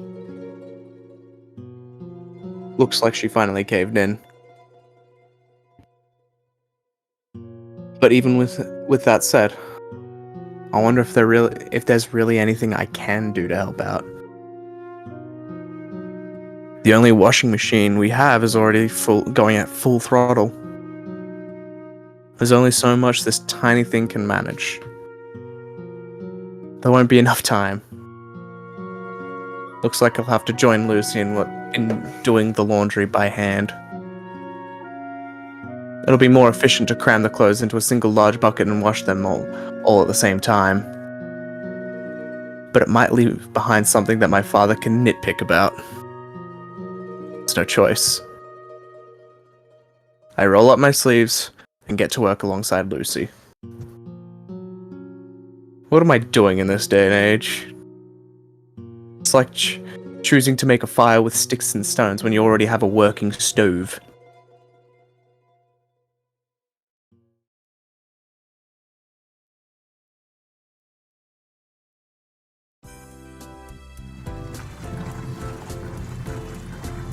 The results aren't looking too bad. Lucy and I, and the washing machine, are all hard at work. We're making a lot of progress. Even so, the end is nowhere to be seen. The towering pile of dress shirts hasn't gotten that much smaller. Just the mere sight of it causes me to sigh. Alright, bring it on. I motivate myself once more. Had I already become part of this, I'll definitely have to have you finished by tonight, no matter what.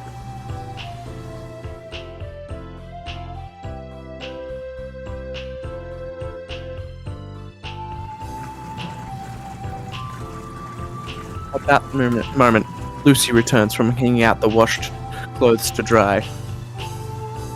Getting chilly lately. Still, they would dry in about 3 or 4 hours under direct sunlight, even in winter. But that's probably too much to hope for. The house only contains 2 male residents. Who would have thought a clothes dryer would ever come in handy? It seems like we'll have to iron the clothes after they've dried a little bit. We still have a long way to go. My hands never stop moving. After a while, a thought suddenly comes to mind. Is there anything else? Anything else? What my father asked you to do. Is there anything else?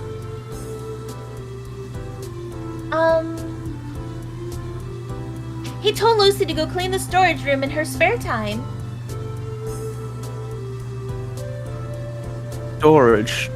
We haven't even touched anything in there for over at least 6 years. It's a place submerged in cobwebs and dust. It won't be so easy to take the gunk off everything. And it's not like there's anything inside that we can use. It's simply unnecessary. It's just more redundant work that my father chose to dump on Lucy. Come on, seriously? Is there something wrong, Master? It's nothing. Let's just get this done first. I found myself putting more strength into my fingers.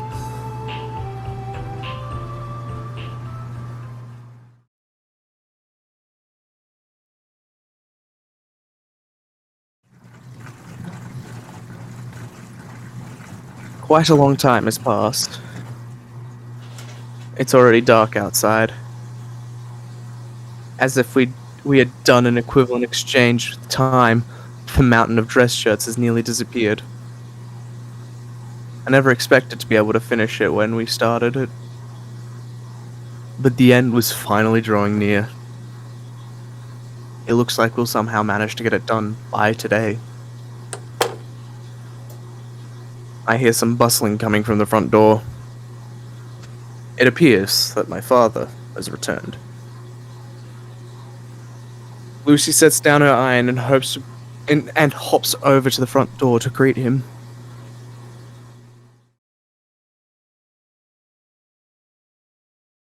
Welcome home, Father. I could hear their voices all the way from here. I'm back. Have you finished the laundry I left you with? His voice had an unusually cheerful tone to it. You'd better be finished, or there will be consequences. It was that kind of voice. It's almost done. Almost done? He sounds surprised.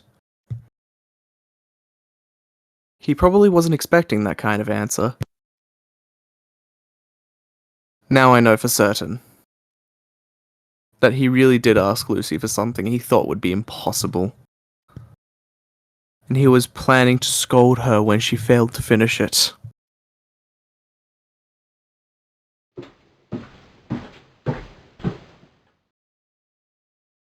Before I knew it, my father had already entered the room. He was standing at the door, staring at me.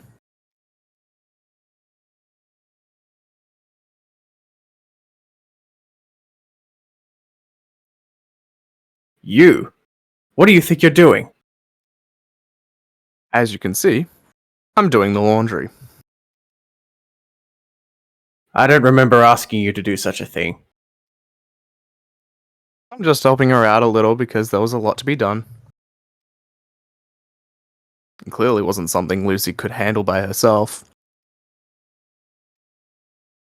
For a while, my father doesn't say a word. He silently holds back his anger. How despicable. Appearing frustrated, my father continues. So you forced someone to help because you thought you wouldn't be able to finish it by yourself? I can't believe such a disgraceful robot exists. Father, Lucy is. After finally catching up to him, Lucy tries to explain the situation. But my father is in the mood to listen. I don't want to hear any excuses.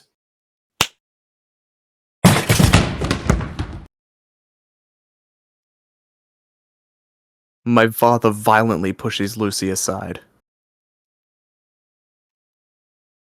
Her thin, fragile body slams against the wall. Her arms and legs lose their strength and sprawl across the floor. What? I couldn't immediately process what had just happened. Because of that, my reaction was delayed. What are you doing? I run over to Lucy and help her up. I hurriedly check her condition. I don't know much about machines, but it doesn't seem like there are any significant damage. I quietly breathe a sigh of relief. I turn around and glare at my father. You knew that I was the one who would have offered to help her. So why are you taking it out on Lucy? It's because that robot didn't do its job properly. Such an unreliable robot is worthless. It should be disposed of. Isn't it your fault in the first place, you old fart? You were forcing her to do the impossible. Old fart? You dare call me an old fart? Do the laundry for all the co-workers. Clean the storage room that we haven't touched in years. Why are you making her doing all this meaningless crap? What exactly do you have against that? What do you mean? What do I have against it? You turn on a machine to use it. You don't keep it powered on without a purpose. Robots were created for work. They were created to handle all the tedious chores in place of us humans. What's wrong with making a machine do some work when the purpose of its entire existence is to serve people? But this isn't something that it needs to do. Are you talking about cleaning out the storage room? I've always been meaning to do that myself. I've just been postponing it. Even so, there's no need to force it onto her all at once. Since it's not even important. It doesn't matter whether it's important or not. It's better to put the robot to use in some productive way than to keep it sitting in the back. To me, you're the one that's being strange. Aren't you being too obsessed with the robot? You're not confusing this robot with a real person, are you? His words are putting me on the defensive. For some reason, I begin to well up with anger. Look at her! Just come and take a look at her! She talks and acts exactly like a real person. And you still believe that she has no feelings of her own? Can you really say that without any doubts? Yeah, I can. You're the one who's being delusional. No matter how close to a person that robot may be, it's not real. It's nothing but a toy imitating a person. It may act just like a real human being, but in the end, it's only a robot. It's a fake. Do not be fooled by its appearance. Why is it that you cannot tell apart what is real and what is not? You're no different from those people who've lost their souls to these wretched imitations. And can I really call you my own son? Get a hold of yourself! I bite down hard on my lips. I can taste the saltiness of blood. I open my mouth in an attempt to say something back, but I'm stopped by Lucy.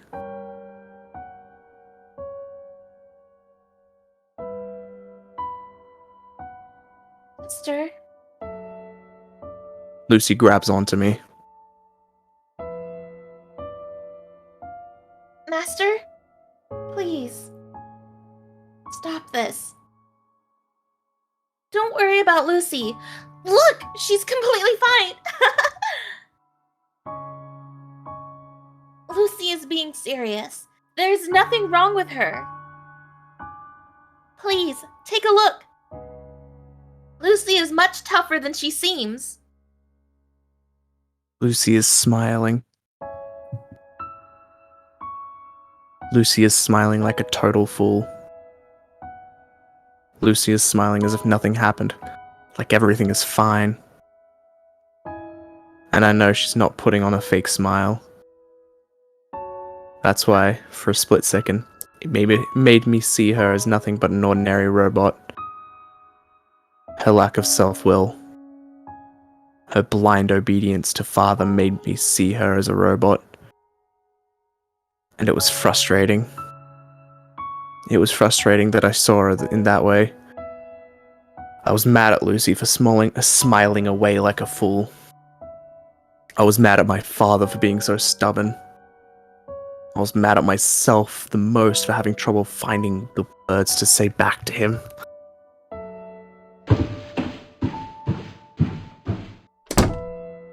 And just like that, I returned to my room. I lock the door and jump under the blankets. I wonder while staring at the ceiling lights. What am I expecting from Lucy? How am I supposed to treat Lucy?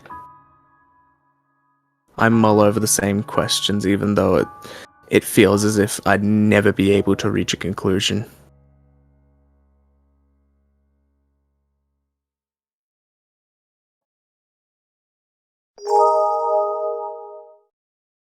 Thank you, achievement.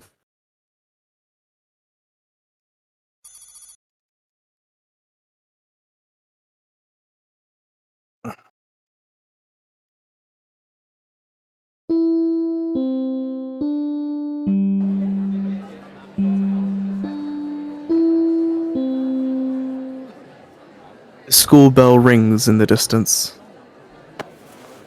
I instinctively sling my bag over my shoulder. I exchange my farewells with Dr. Gears and head home.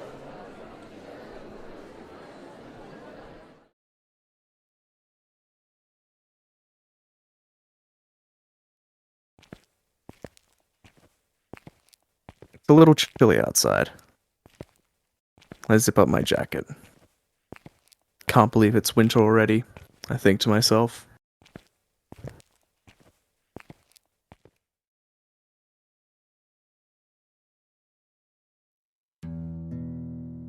I arrive in front of my house. I could feel something off right away. I start wondering, why? And then it hits me. Lucy isn't outside waiting for me.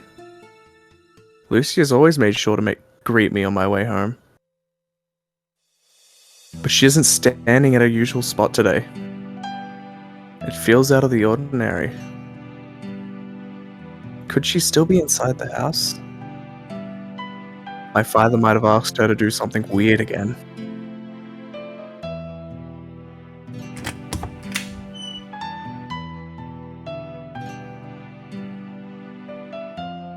I pass through the front door and head towards the living room. I don't sense anyone's presence inside the house.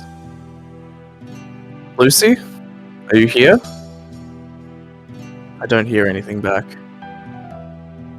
She doesn't seem to be in the living room.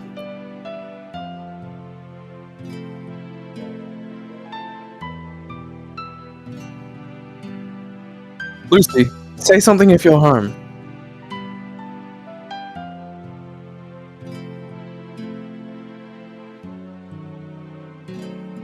Lucy, say something. There's no response. I search all over the house. Lucy's nowhere to be found. I guess she had some business to take care of. Go look for her.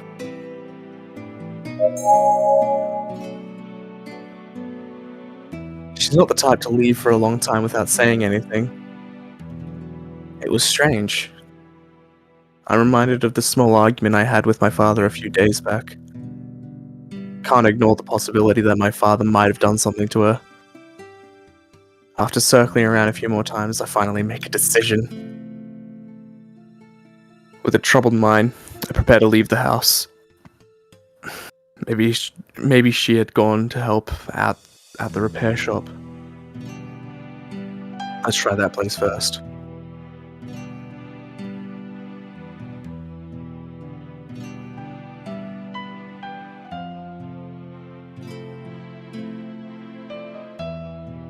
Huh? Lucy? I didn't see her today. Is that really true? Yeah.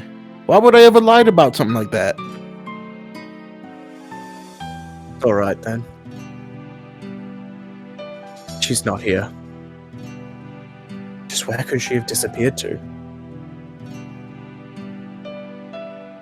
She's not at home? Oh, sure. Sorry, that was... Well, excuse me. No. Do you have any idea where she might be? Well, I wouldn't know. Are you sure she didn't run away because you were being too rough on her?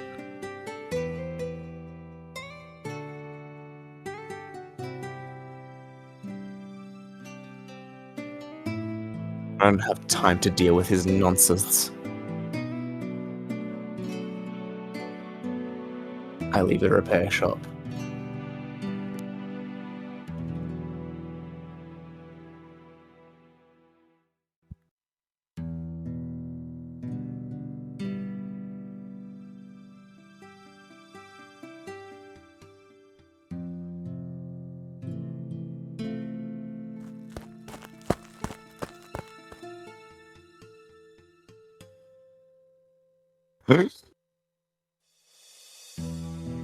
Can't tell how long I've been running for. My lungs are burning up. I'm getting a metallic taste in my mouth. I just can't wrap my head around it. Where could Lucy have run off to? It's getting pretty late. Maybe I should check home again. Maybe Lucy's already made it back. She might be the one worrying about me right now. Or maybe she still hasn't returned. Continue searching.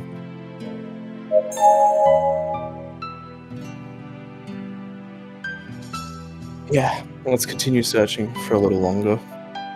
Without waiting to catch my breath, I break into a run once more. I run as hard as I can.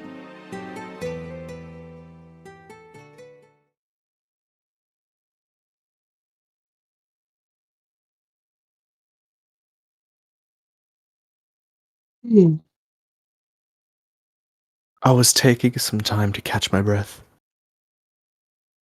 When suddenly, someone gave me a tap on the shoulder. I spin around while shouting in desperation. Lucy? Is that you, Lucy? Nope. It's just me. Oh, just you, huh? You don't need to look that disappointed. It hurts, you know?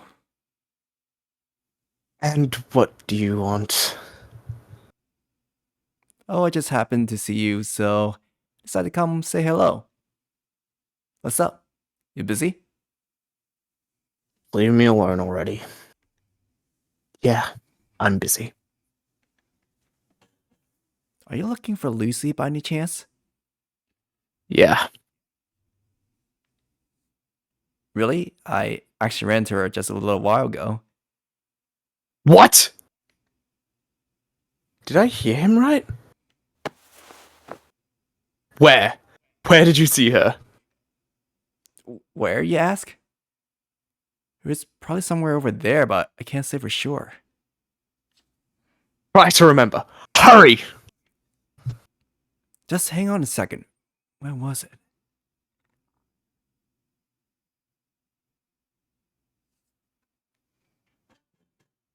Could it be that you're looking for the female android you were with before?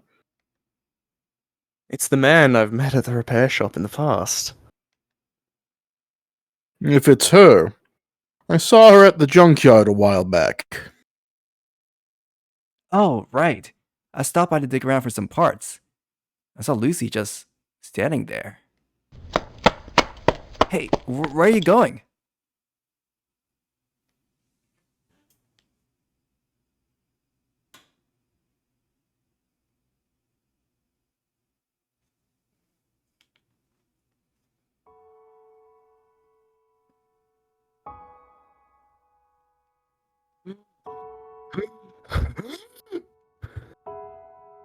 There. There she is. There's the Lucy that I've been looking all over for.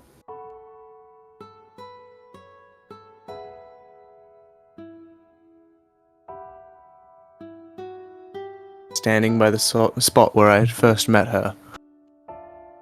Gazing at the spot, frozen in place.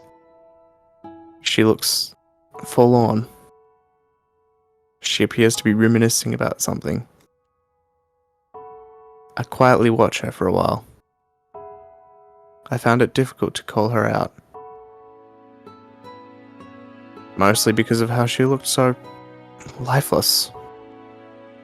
I couldn't approach her because it felt as if she might disappear into thin air the moment I call out for her.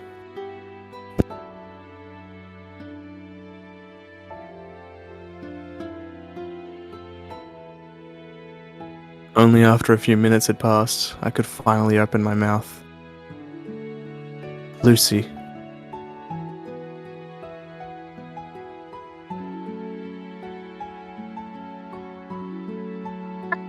Master. Lucy finally notices me. She sounds faint. She looks as if she'd woken up from a dream. Just where have you been? Do you even know what time it is right now? I find myself raising my voice involuntarily. Meanwhile, Lucy simply returns a dull stare. With a hazed look, she responds, Oh, it's this late already. It appears that Lucy had Master worried sick. Lucy is very sorry. You said I was worried. Stop making things up. I wasn't worried about you in the slightest. Is that so? She flashes a mirthless smile. Then she silently takes my hand. Master's hand is freezing. Is Master cold? With those words, she places my hand upon her cheek without hesitation. Pleasant warmth of her skin transfers over to my hand. It looks like she's found out that I'd been outside for quite a while. Feeling a little embarrassed, I quickly pull away from her. What were you doing all this time? Lucy was doing some grocery shopping for dinner. Since Lucy needs to win over Father's approval, she can't do a half-hearted job, right? I switch my glance over to the plastic bag Lucy's holding. I take a peek inside. I can see some eggs, green onions, garlic, and various types of ground meat. Then you could have just come home right after shopping. Why are you in here? Lucy found this place on her way home by chance. And Lucy just wanted to stop by.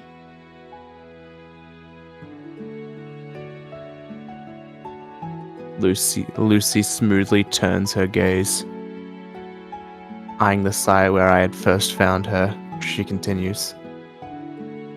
Lucy must have been staring into space for quite a long while. Lucy never even noticed that Master had arrived. Lucy lifts her hand to point.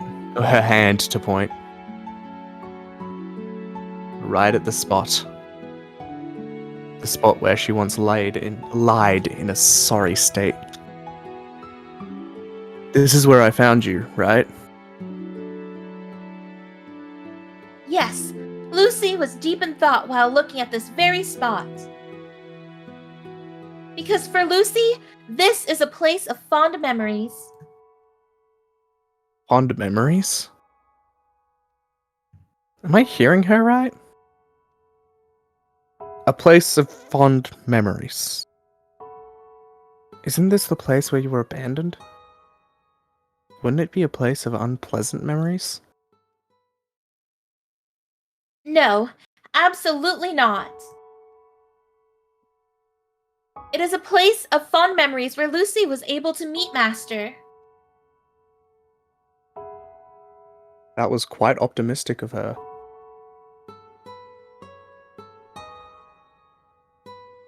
Lucy will never forget this place. Even if Lucy's memory chips break down from rust, even if Lucy becomes no longer able to think properly. Lucy believes that, at the very least, she will never forget her meeting with Master. That's why this is a place of fond memories for Lucy. It's definitely not a place of unpleasant memories. Like I've said before, you're exaggerating. I didn't help you with that kind of consideration in mind.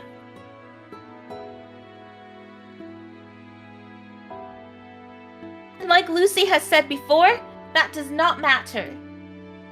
Because the ultimate truth is that Lucy was saved by Master's supposedly unintentional gesture of kindness.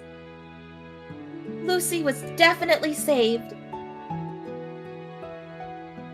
Lucy was watching me. With nothing to say, I hold out my hand.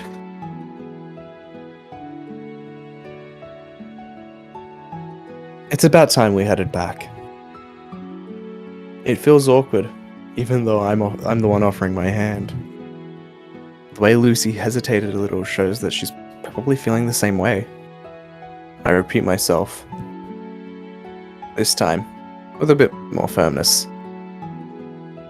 Don't just stand there. Let's go.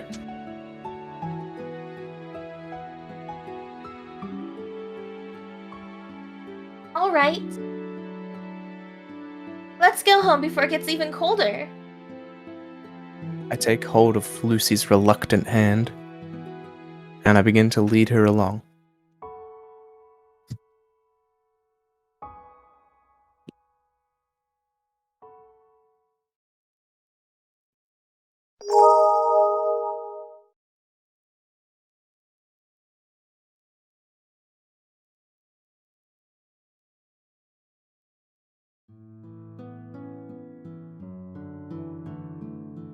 Lucy looks at ease. For some reason, she seems a little happier too. Did you run into any trouble while shopping? No, Lucy was fine. Did you get the proper change? Of course, Lucy's bargaining skills were right on the mark, too. If Lucy were to score herself, she would give as much as a 98. That's a pretty generous scoring system she's using. I wonder if you really were alright. Since it's such a dangerous world out there. Can Master explain what he means by dangerous? I mean that the world is filled with all kinds of scammers and troublemakers. And just a lot of strange people in general. That's not true, Master. Everywhere Lucy went was full of kind people. Yeah, sure. By your standards, who wouldn't be kind? Master doesn't believe Lucy?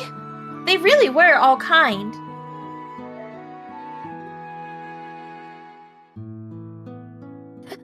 Hey girl, that's one heck of a bod you're rocking there. How about you join us for a wild night? One of the people who Lucy bargained with said something like this.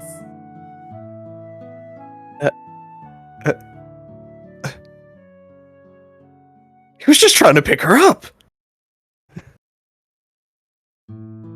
Hey you, need some money? How much do you need? Come chill at my place for a night and I can give you a stinking amount. What'd you say? There was another generous man who said that while taking out his wallet. That's prostitution! It was just sad, to say the least. Since when has this world become so rotten? You're not allowed to go shopping on your own anymore. Why is that? What's making Master say such a thing? Lucy didn't cause any problems, nor did she do anything wrong. It's already a huge problem that you can't figure out what's wrong. This is the same as leaving an infant to wander the streets alone. You'd be worried that something might happen to her. Please have mercy. If Lucy can't go shopping for food, what will she be able to cook for Master who's starving at home? Being traumatic won't get you anywhere. From now on, you're not allowed to go shopping without me.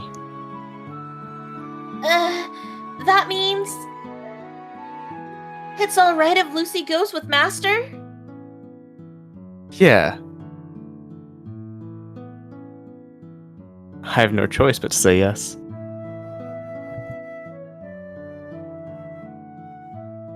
Then Lucy will do so from now on.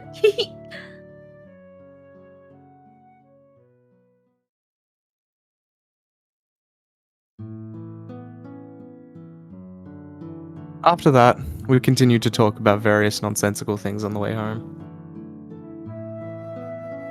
It was neither a meaningful nor insightful conversation.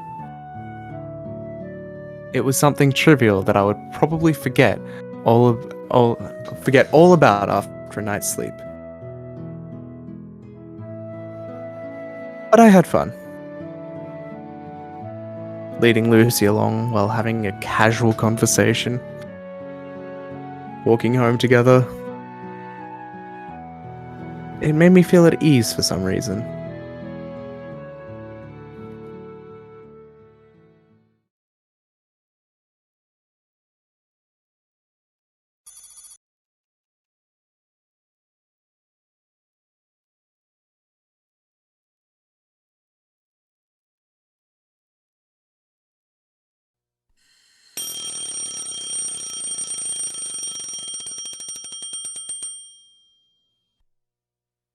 The alarm clock is making a terrible racket. I instinctively reach out and shut it off. Then I try to get myself up.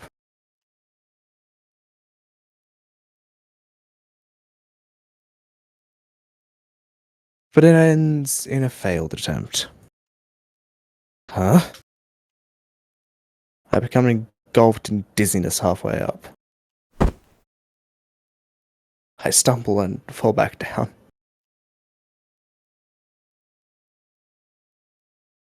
My body feels heavy.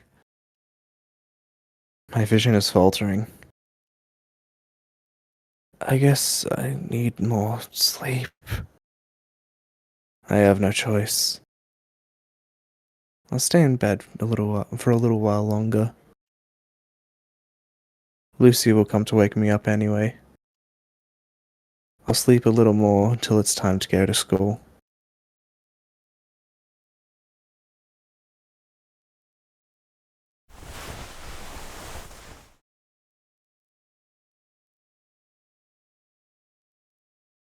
Master? Master?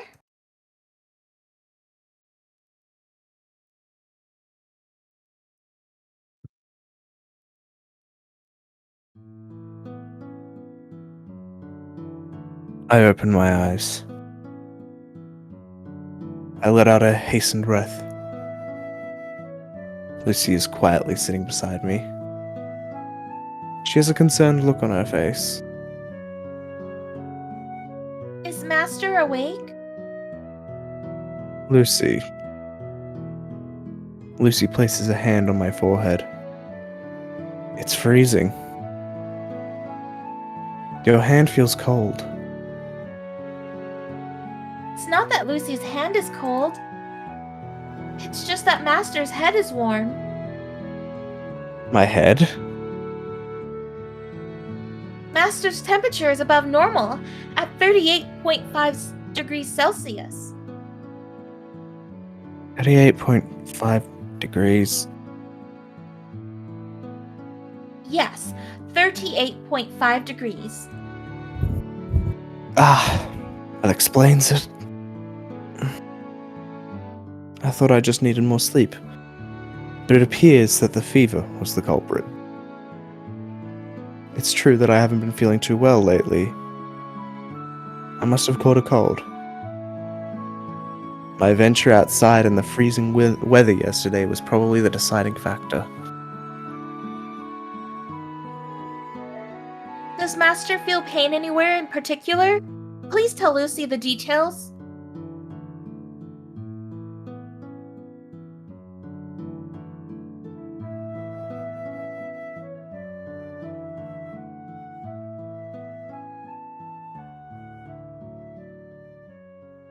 I oblige and tell her the condition I'm in. She opens my mouth and takes a peek inside. Then she proceeds to check something near my stomach area. It's like she's playing doctor or something.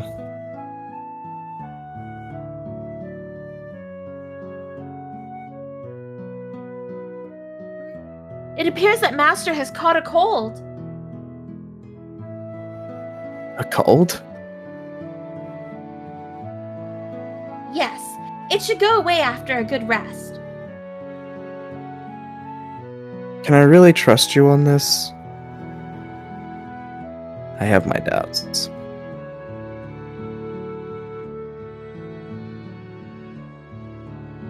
Should Lucy call a professional just in case? I wonder what kind of professional she could be talking about.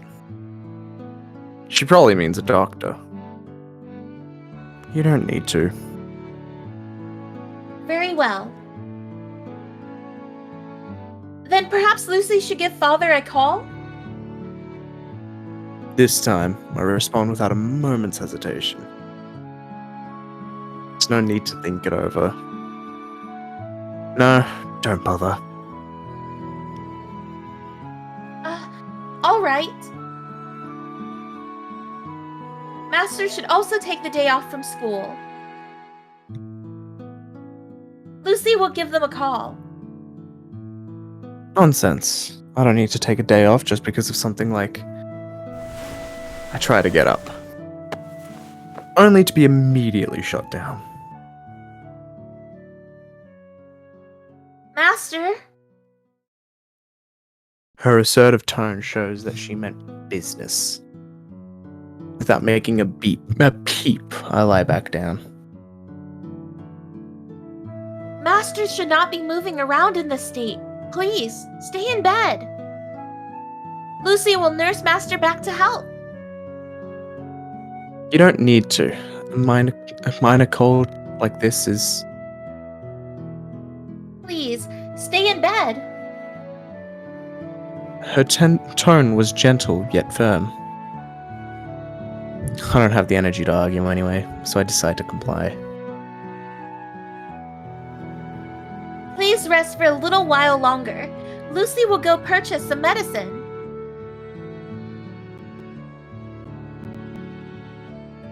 The drowsiness starts to slowly settle in. I was staring at Lucy, who was leaving my room. But before I knew it, everything had turned pitch black.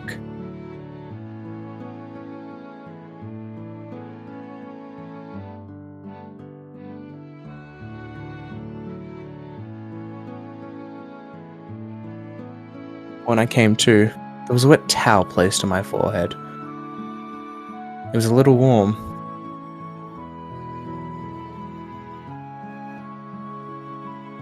Is Master awake? Yeah. How long was I asleep for? About 30 minutes. Only 30 minutes. Feels like I've slept for quite a while, though. Lucy switches out the towel on my forehead with another. The coolness of the new towel feels refreshing. For some reason, I suddenly grow embarrassed as I notice Lucy smiling at me. What were you doing while I was asleep? Lucy was looking over Master. You didn't do anything strange because I was sleeping, did you? Of course not. Lucy certainly didn't do anything like poking around under Master's bed out of curiosity. You won't find anything in there find anything there in the first place.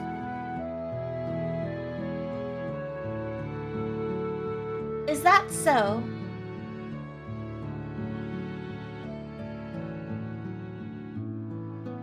Lucy was taught that any youthful teenager keeps treasures under their bed, though. I wonder if she had learned that from the lab. But come on now. There's no way I would hide mine in such an obvious place.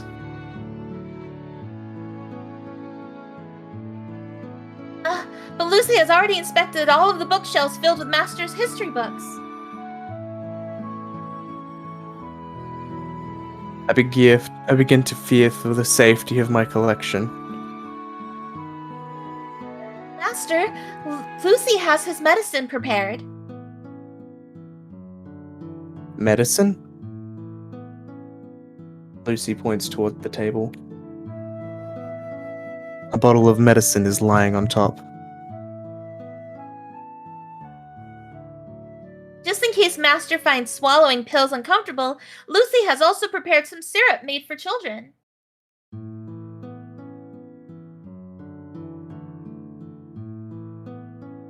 It's nothing bitter. Now, say ah. She's holding a spoon filled with an unknown substance. It slowly approaches my mouth. Just give me the pills. But the syrup is so nice and sweet. Give me the pills, or I won't take any medicine at all. Lucy pouts like a little child. But she finally hands me the pills with some water. I swallow them down immediately with a single large gulp. I lie back down. I begin to feel drowsy again. Well, I'm gonna get some more sleep now. I close my eyes without waiting for a reply.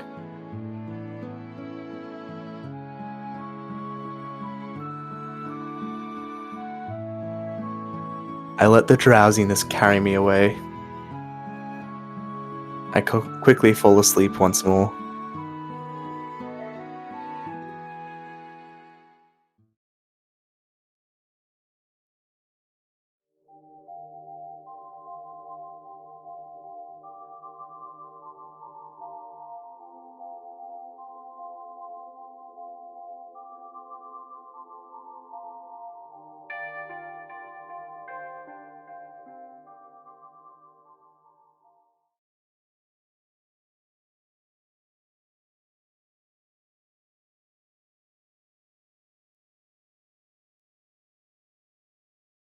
I had a terrible dream. I don't quite remember the details. There was something about my childhood. My birth mother appeared in it, whose face I could only barely recall. I awake to find myself out of breath. I'm drenched in a cold sweat. I try to move my hand in order to wipe it away. But at that moment, I realize my hand is intertwined with Lucy's. While I was sleeping, she must have been holding my hand the entire time. Lucy speaks up while smiling politely. Did Master have a bad dream?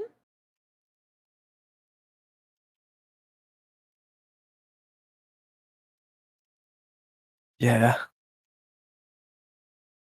Was it about getting Master's teeth pulled out? No. Although that would definitely make for a scary dream. The one I had was something far worse, something I never wanted to see. I grip onto her hand a little more tightly. Your hand. Master? Were you holding my hand the entire time?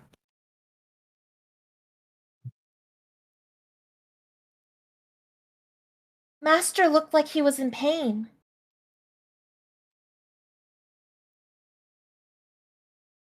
Lucy wipes down my forehead with a towel. Her tender display of kindness begins to touch my heart. They say that a strong body makes the mind strong. With my body in such a weak state, followed by a weakened mind, I couldn't put away any resistance against her acts of kindness. This was truly unfair. I could only see it as being unfair. That's why, while Lucy was leaning over me, I pulled her in closer.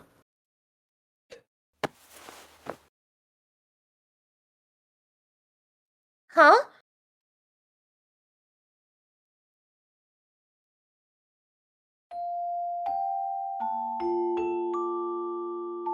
She resists slightly,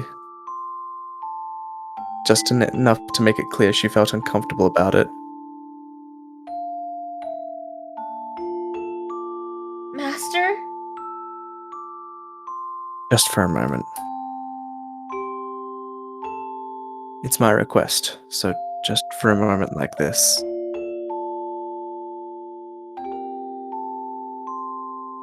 Lucy stays silent. She has stopped resisting. I also remain silent. Without a word, I continue to bask in Lucy's warmth. We stay like this for a while.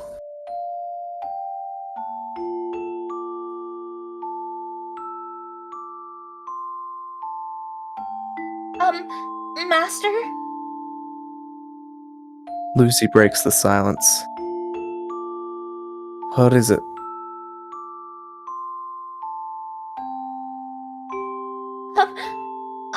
With all due respect. Just tell me. To ensure safe sexual practice, Lucy wanted to let Master know that an age verification is required before any further physical intimacy is allowed. Don't be ridiculous. You're ruining the moment. My apologies, Master.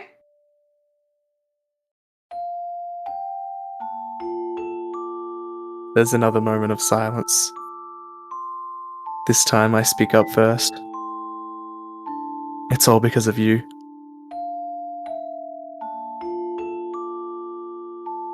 Master?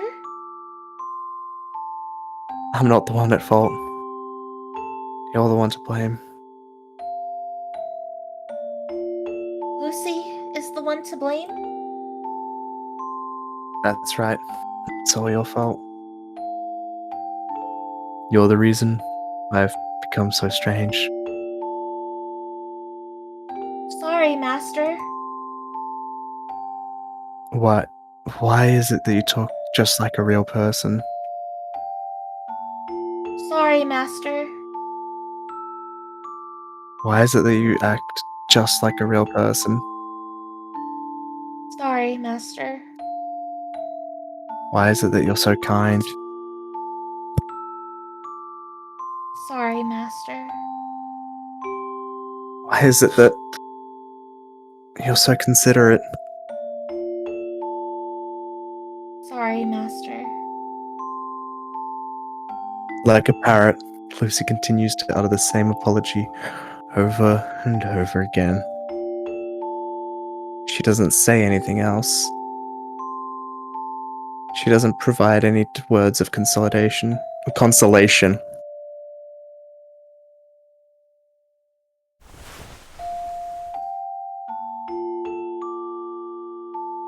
Instead, I'm greeted by the sensation of her arms wrapping around me. I feel her snuggling into my back, sorry.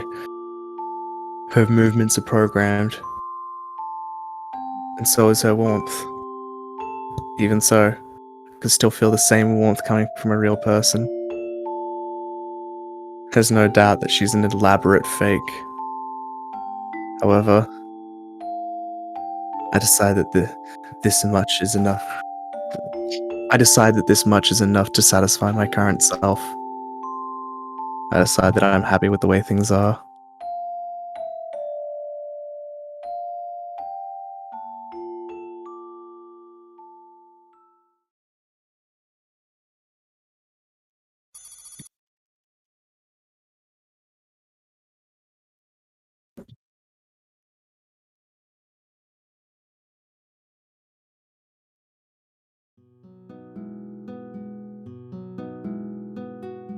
The clock reads 10:30 a.m.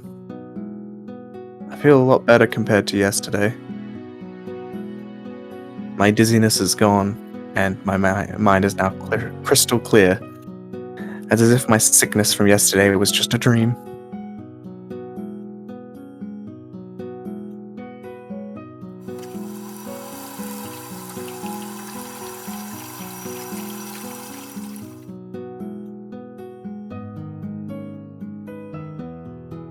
I take a light shower and enter the living room.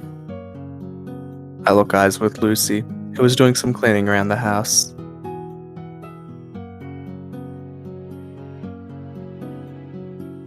Master is awake.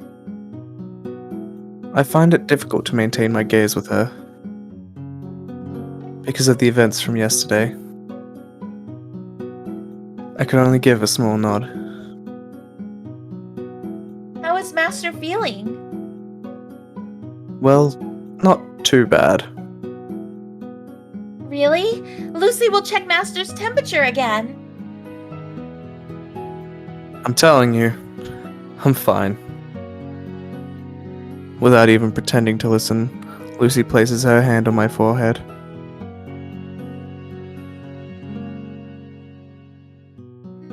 Yes, it does appear that Master's fever really is gone. That's what I said.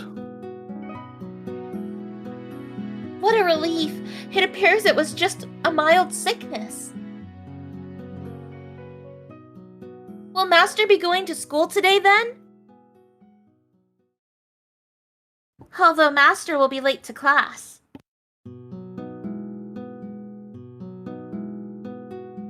My body has recovered enough for me to be able to attend class without straining myself. But I feel too lazy to go to school at this hour. I'll also probably draw a lot of attention if I enter right in the middle of class. And I don't want that either. No, not today. Let's just go with the story of me still being sick. Master, it's not good to pretend to be sick. I'm not pretending. I actually still feel a little bit feverish. I feel like I'm about to faint, but I'm trying my best to stay up. It's even worse to tell a lie. It's so inconvenient that she already knows everything. Since I can't talk my way through anything. Anyway, I'm not going, so give it up.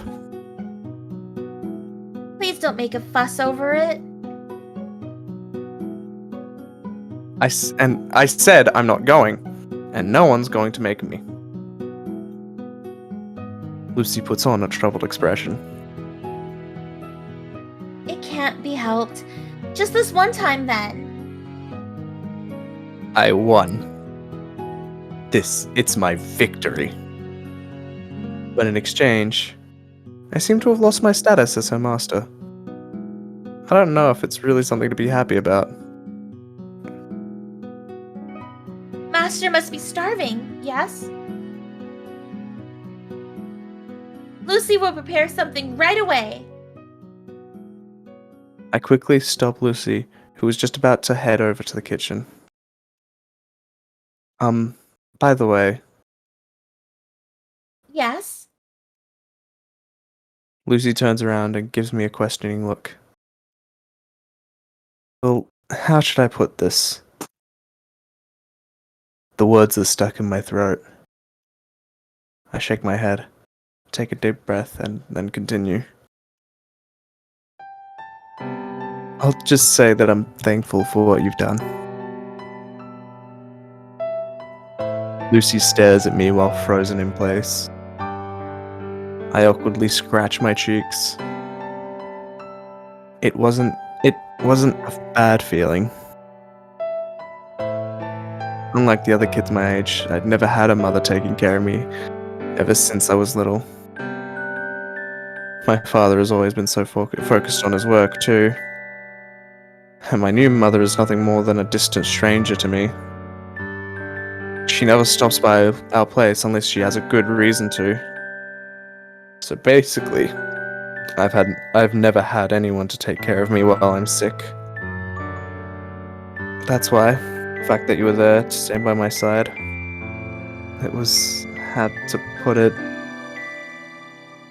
a new sensation. That was too vague of a description. I feel like I need to make myself clearer. In other words, I overcome my embarrassment and pronounce each word clearly. Thanks for taking care of me, Lucy. Lucy doesn't say a word. She continues to stare at me in silence. Lucy? This is the first time. What? This is the first time. Oh god! Oh. This is the first time I'm Lucy so was able sorry. to receive Master's gratitude. It feels like this is the first time Lucy has ever proven useful to Master.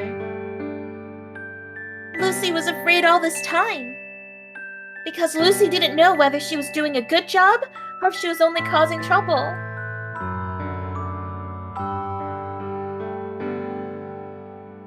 As Master knows, Lucy was always being scolded by Master for being clumsy. And Father was always yelling at Lucy for being useless. That is why it was tough for Lucy to maintain her confidence. Lucy always wore a bright, cheery smile and pretended nothing was wrong. But deep inside, Lucy felt uneasy and afraid. Afraid that if things continued like this, she may be abandoned by Master one day. Abandoned just like before. You idiot! I would never! But Lucy cuts me off and continues to speak. now, Lucy has become more confident. At last, Master has acknowledged Lucy. At last, Master has found Lucy useful. Lucy is very happy about that. Both of us go silent for a while. Then I continue while trying to hide my embarrassment. In all honesty, you're not that bad. You're really helping me out a lot. So quit your worrying. And you can continue to stay here. Really? Yeah, I will personally allow it. Lucy can really continue to stay here? In this house? Yeah, you can. Lucy can really continue to stay by Master's side? Yeah. From here on out, you can stand by my side. No, actually, I decide to be more honest. More honest with myself. I would like you to stay here. From here on out. I would like you to continue being here for me. Can you do that? Of course. gladly do so. Lucy smiled. Smiled brightly, resembling a real person. The reason why my heart was wavering so much. The reason why it wouldn't calm down. I'd say it's definitely because of that smile.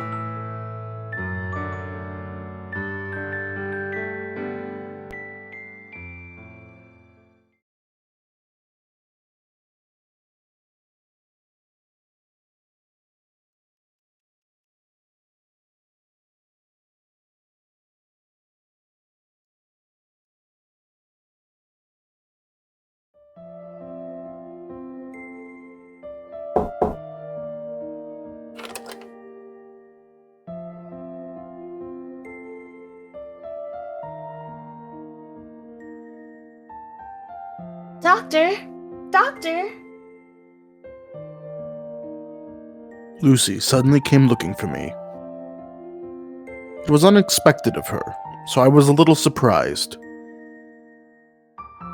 What's this all about?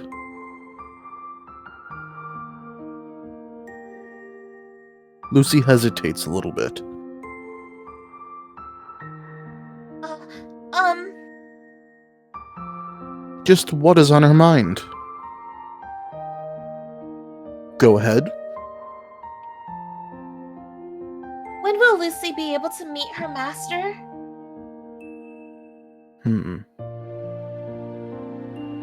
Her words made me cease all my movements momentarily. Then, as if nothing had happened, I calmly replied, "What do you mean?" When will Lucy be ready to be released?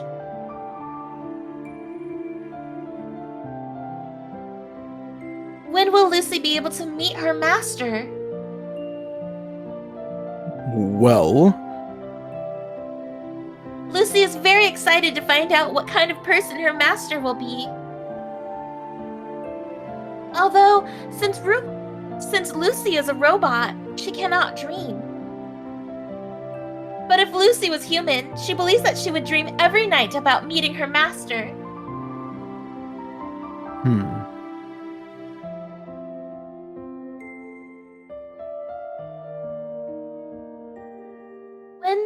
When will Lucy be able to meet her master? I have no idea how I should respond. Her words are stabbing at my heart. It's painful to continue listening to her. It's painful to watch her desire for a master. Despite that, I do my best to stay composed. In a controlled, measured voice, I reply, "Well, try not to fret over it too much. Your big day will come soon enough. It's not like you don't enjoy staying here, right?" Of course. Then all you need to do is wait patiently. But how long will Lucy need to wait? Well, it might take a little longer than you expect. Will it really take that long? A small chuckle escapes my mouth. Yes, since we must secure approval from the authorities. Is the process really that difficult? Mm-hmm. Why is that?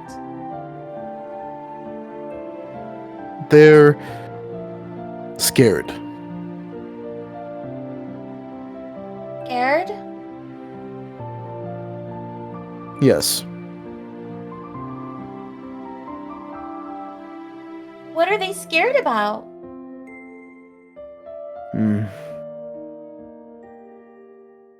I struggled to find the words to tell her. Lucy purses her lips while trying to read my expression. Is Lucy scary? Are people scared of Lucy? Quite a lot of them are, actually. Is Doctor also scared? Is he scared of Lucy? Not me. But everyone's different. It's unlikely that other people feel the same way as I do. Only the people at this lab share my perspective. There are definitely people out there who are scared of you. There might even be people in this very lab who may put up a strong front, but are actually afraid deep inside. There are a lot more people like that in the outside world. Many more than you can imagine. Lucy doesn't understand. Lucy comes with security features like any other robot. Lucy knows that some of her features might pose a threat to people, but she was programmed to be unable to harm humans. There's something called the 3 laws of robotics. There are rules in place to protect humans.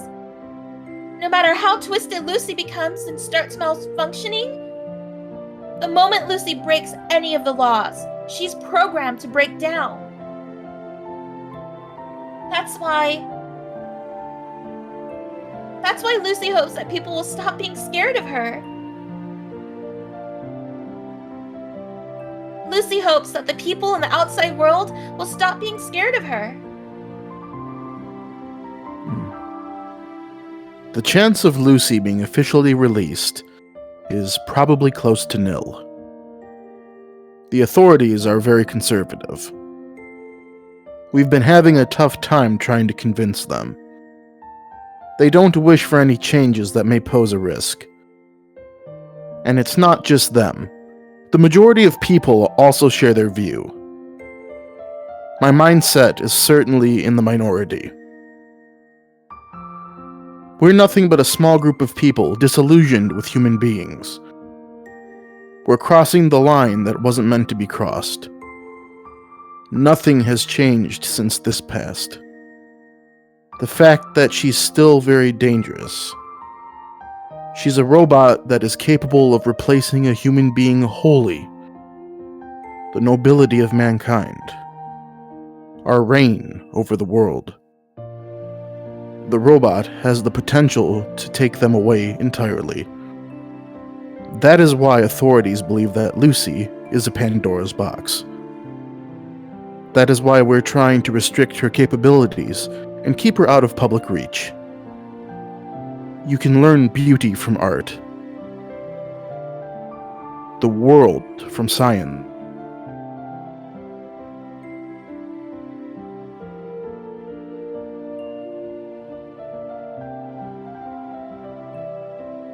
James. Oh, that didn't go through. Life from religion.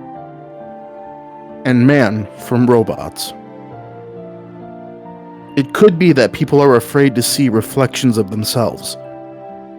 They're afraid they might be reproduced through robots. The day will soon come. The day where I will have to let go of Lucy. There isn't much time remaining for me and Lucy.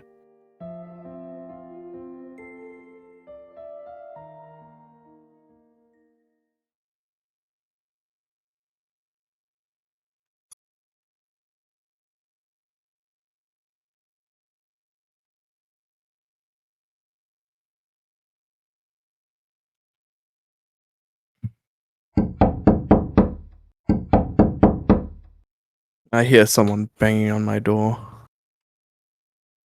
I know that it can't be Lucy.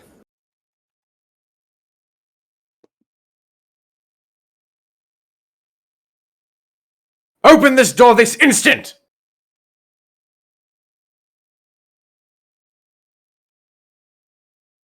I reluctantly oblige.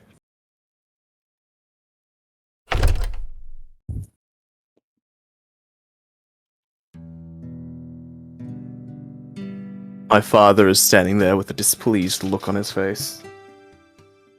It's clear that he's holding back his temper. Next thing I know, my father has thrown something in my face. A sheet of paper flutters to the ground. This is... I pick it up. It's the result from the mock exam I'd taken a while back. Explain yourself.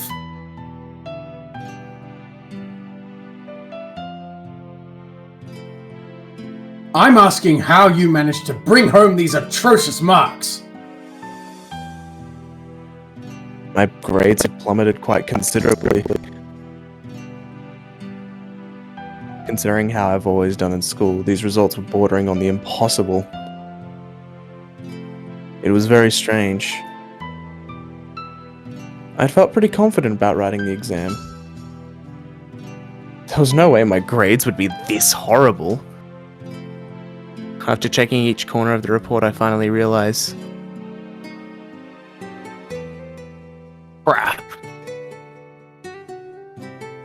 Some of the test questions and my answers were off by one line. Oh! The pattern of the corrections matched my answers. It was a fatal mistake, but what was done was done. I'd been thinking about a lot of things, and my mind was a mess back then. I had scribbled all over the test without checking it over. I tried to explain it to my father. I was careless. I put my answers on the wrong lines. Do you honestly think you can fool me with such a feeble lie? I'm not lying. I really did make a mistake. I was having a hard time concentrating on the test. At that moment, I felt a sudden surge of anger. I didn't know why I was explaining this to him in the first place. I tell him the following, sounding annoyed. It's just a mock exam, so it doesn't really matter, right? It's for practice anyway. I just need to do well on the real thing. You have the audacity to tell me that it doesn't matter after showing me these results? Do you honestly expect me to believe that you'll do well on the real exam? I wasn't like this when I was your age. I have never once brought home grades as poor as these. It can't be helped. I'm not you, after all. You're right. It appears that you don't bear any resemblance to me. Exactly. This never would have happened if you were like me. If you were like me, you wouldn't have turned out so inferior. You seem to have taken after your mother. Nothing good about it, that is. How dare he? With a crack, something inside snaps. You're always like this. You're always being so stubborn and judging people with your own selfish standards. What's so great about you, huh? Am I just supposed to watch my son become a failure in life then? Whatever happens, this has nothing to do with you. You've never once taken good care of me anyway. Aren't you only thinking about yourself all the time? What kind of nonsense are you talking about? Even if you ever decide to bring it up, I'm gonna take care of you for the rest of your life, so you can rest assured. Because even a person like you is still my father. I'll be sure to repay my gratitude for raising me. Even if I move out of this place, I'll make sure to send you money every month. I'll make sure that you'll live a pleasant life. Then that's settled, right? No objections. In exchange, once I find a job, don't even think about talking to me ever again. Don't even think about seeing my face ever again. Why, you brat! I was slapped in the face. A light flashed before my eyes before I could even feel the pain. My pounding heart feels like it's crushing my insides. In my crumpled state, I look up. Without losing any strength in my gaze, I glare at my father. It was at that moment.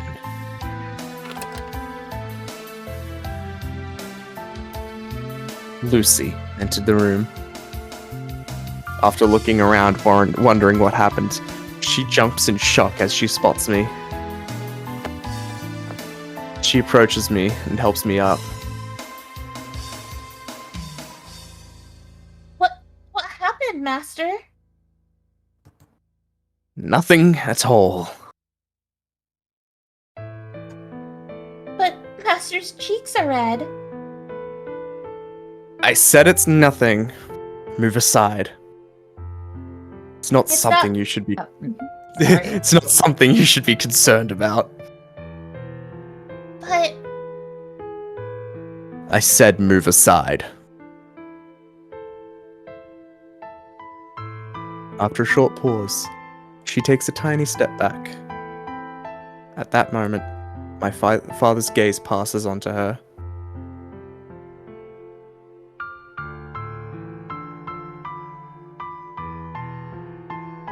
Is it because of that robot? His voice is quivering with rage. It must be. Ever since you brought that thing home, you began to turn strange. You used to be a good boy who would never talk back to his father. Someone who would never stare at his father with such hatred in his eyes. All of this is the robot's fault. That robot is tearing you apart from the inside. What nonsense are you talking about?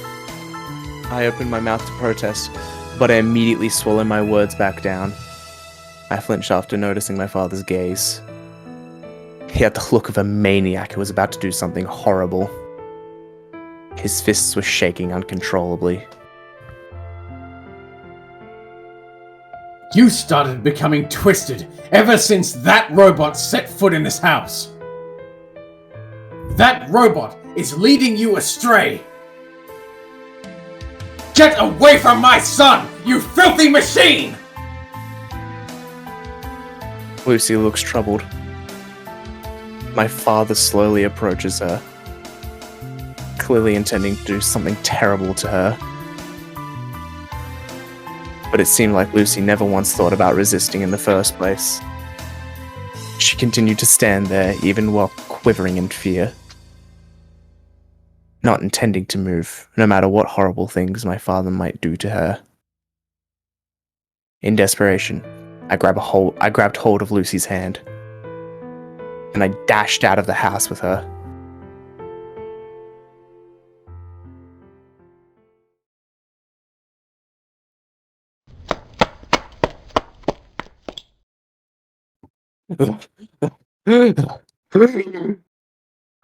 There's a lot of sweat trickling down my forehead.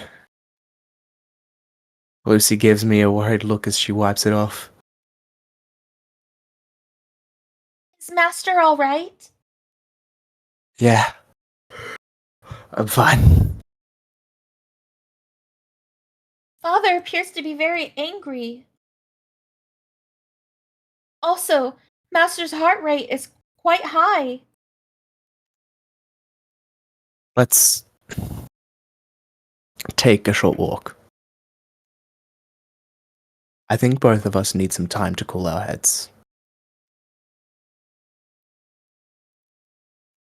Understood, Master.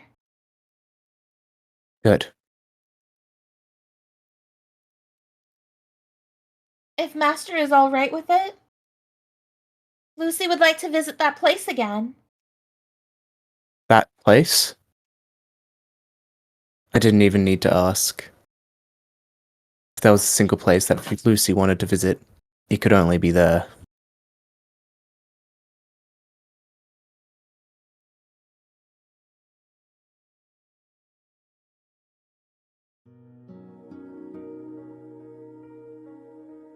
Some time had passed since our arrival at the junkyard. For a place to take a walk in, it isn't very romantic. But this is where Lucy wanted to be.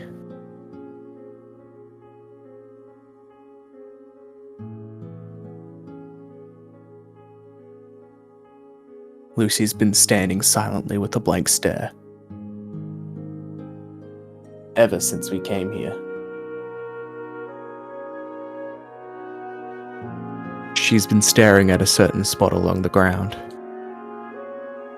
For some reason, she seems a little sad. Are you worried about that again? Worrying about what, Master? What my father said.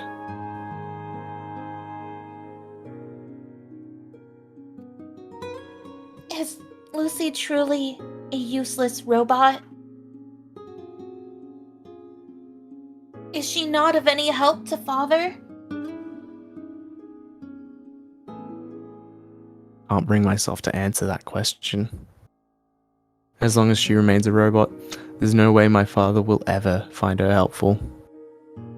I suddenly remember the look my father had in his eyes. I shudder as a chill runs down my spine. Expecting something like this to happen again in the future, I decide to tell Lucy the following. If my father ever tries to do something to you, then just run away. Run away? That's right. I'm telling you to protect yourself. Don't just stand there like you did back then and run away. Got it? Is that an order? It's an order. Then Lucy will do so. I begin to feel at ease.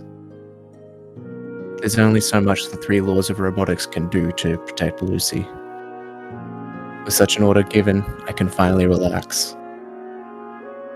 And quit worrying about it so much. Worrying about what, Master? My father may not need you, but at the very least, I'd like you to stay by my side. So try to be satisfied with that. No matter what my father says, you can stay with me like this for all eternity. With an embarrassing line like that, it was an embarrassing line that I'd put a lot of effort to say. For some reason, Lucy changed the subject.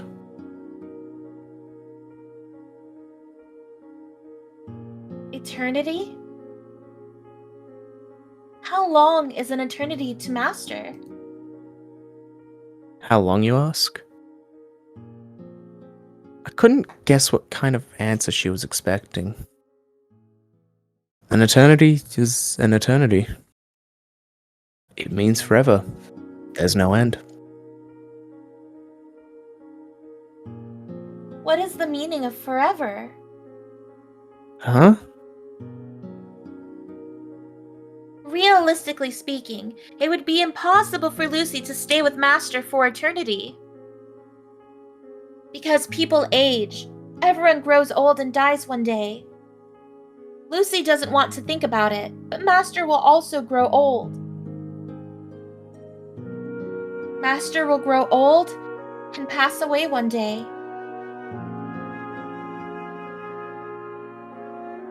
There's a limit to how long people can live. They're different from Lucy, who can live on as long as there's electricity. If Master passes on, Lucy will be left all alone. She won't be able to stay with Master for all eternity. So how long is an eternity to Master? I ponder for a bit. If you want me to be realistic, it's until I die. That's right. The eternity I wish for is until my death. Most people live to 100 nowadays, so that's a lot of time left. Means that there's at least 80 years ahead of us. That's how long you need to stay by my side for. 80 years. Is that what Master meant by eternity? Yeah, it's quite a long time.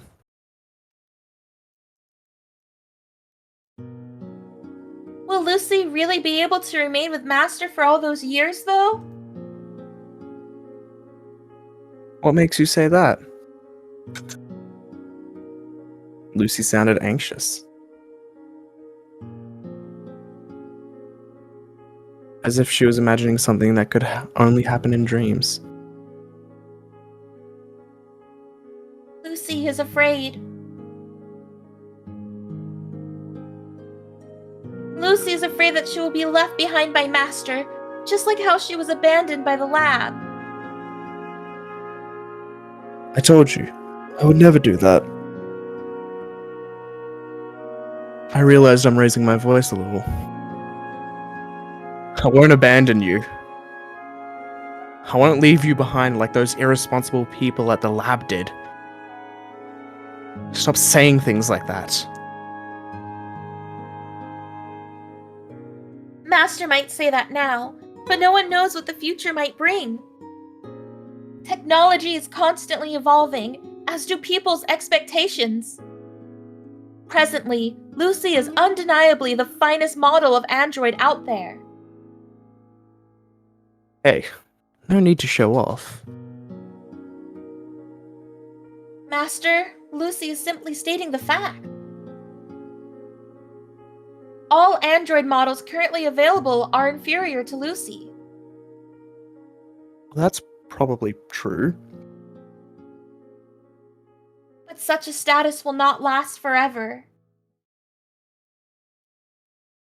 Technological progress will inexorably proceed. Subsequent models will be superior in both technology and features. They will have fewer bugs and malfunctions. And the designs will be a lot of more pleasing to the eye. They will always stay up to date with the trends. It's inevitable that Lucy will become obsolete.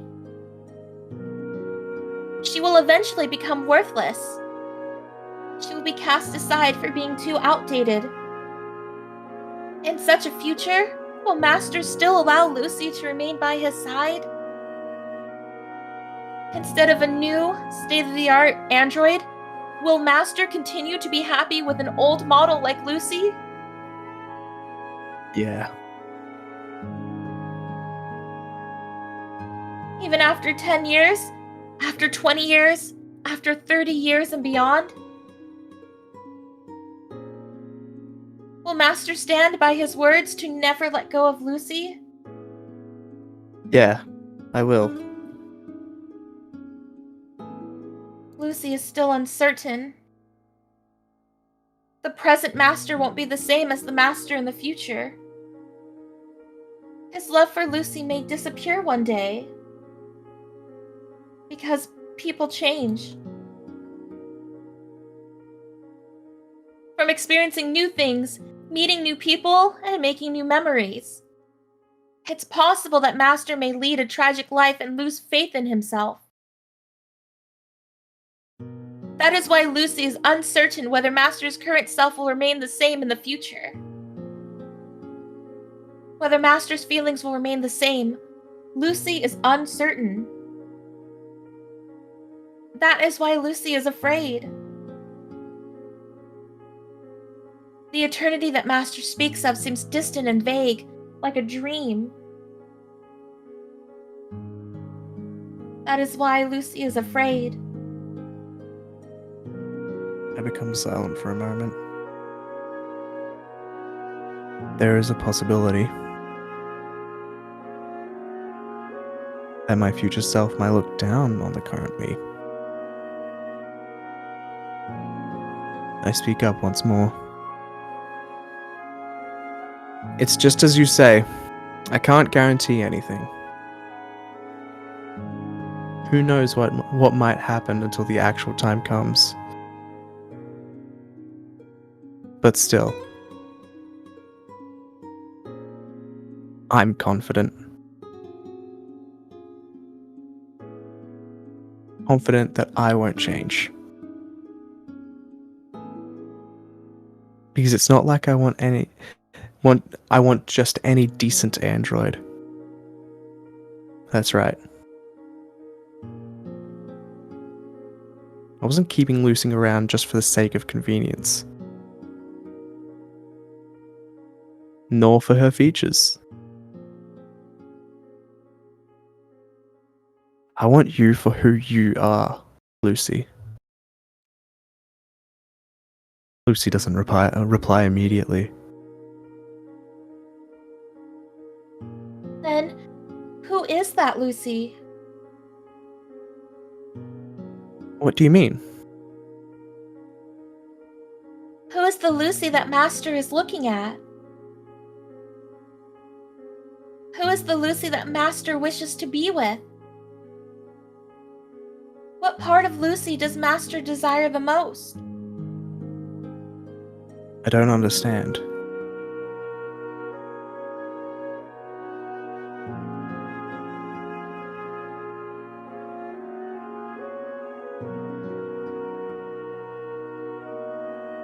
It's impossible that Lucy will continue to operate 80 years into the future and still remain the same. Many issues will begin to arise only a few years in. From deterioration, some of Lucy's important components may fail. Meaning, Lucy will require frequent repairs and replacements for the affected parts. The arms, the legs, and even Lucy's face will eventually need to be replaced. And as various parts are switched out, there might not be anything left resembling the current Lucy. The original Lucy may never return. Even with such change, will Master still appreciate her? The appearance doesn't matter. People get plastic surgery all the time. That doesn't change who they really are on the inside. And that also applies to you. Because you'll still have your memories. Does Master really think so? Lucy sounded uncertain. People define themselves through their memories. They're able to recognize their existence through special events that happened in their lives. But this is not the case for Lucy. It's true that Lucy recognizes herself through the data saved in her memory chip, but it's not permanent in the same manner. Something like Lucy's personality can easily be switched through a quick, simple change in her program. Likewise, Lucy's memories can be written over. They can be altered with minimal effort.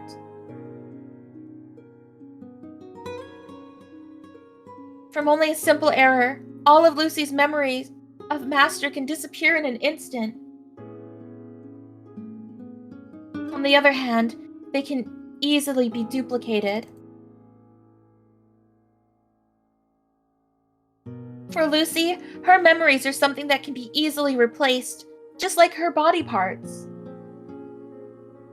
Unlike a human's, Lucy's memories are not unique.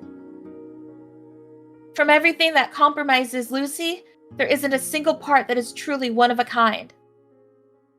Lucy is nothing but an object. Here's a fun question. On one side, there's Lucy A.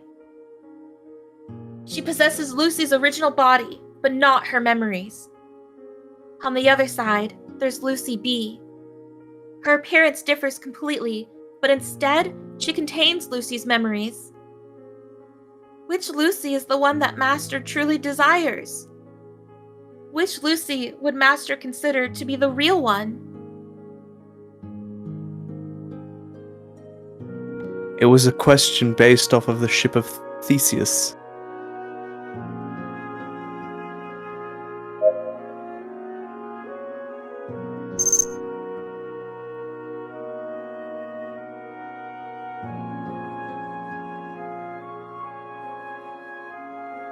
Original memories.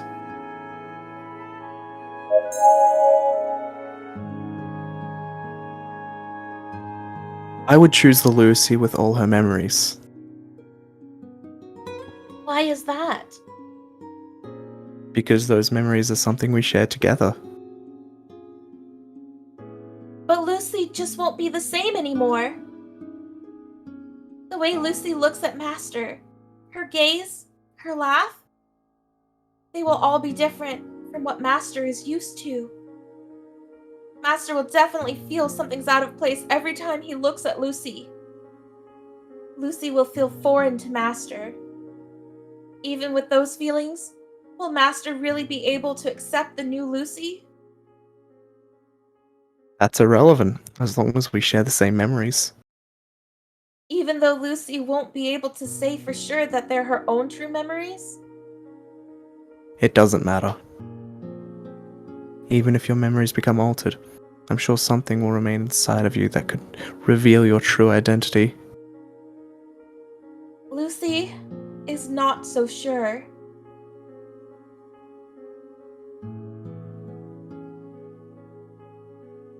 Lucy doesn't have any confidence in herself. There's nothing unique about Lucy, so she doesn't know whether there's any meaning to her existence. Has Master ever heard of the saying that people leave behind their names when they die, and animals leave behind their skin and fur when they die? In that case, what can robots leave behind? Until the moment everything rusts to the point that it's no longer possible to move, what can a robot leave behind to make a mark on this world? I don't know. I guess you can leave behind your body parts. That sounds too cruel. Lucy would like to leave behind something more meaningful. Like what? For example, memories. Yes, what Lucy would like to leave behind are memories. Memories? Yes. Since Lucy cannot find any value in her life on her own, she would at least like to find it by existing in Master's memories. Lucy will work hard, very hard, in order to leave behind a favorable impression on Master. In order to engrave Lucy Valentine's existence into his heart. That's why Lucy hopes that Master will always remember her. Being able to live on in Master's memories for all eternity. That is the eternity Lucy wishes for. I nod at her words. I understand what she's saying. But that's not what I want. Something like that isn't what I desire. Well, now that I've calmed down a bit, let's head back. Father couldn't possibly still be angry, right, Master? I don't know. We'll find out once we get there.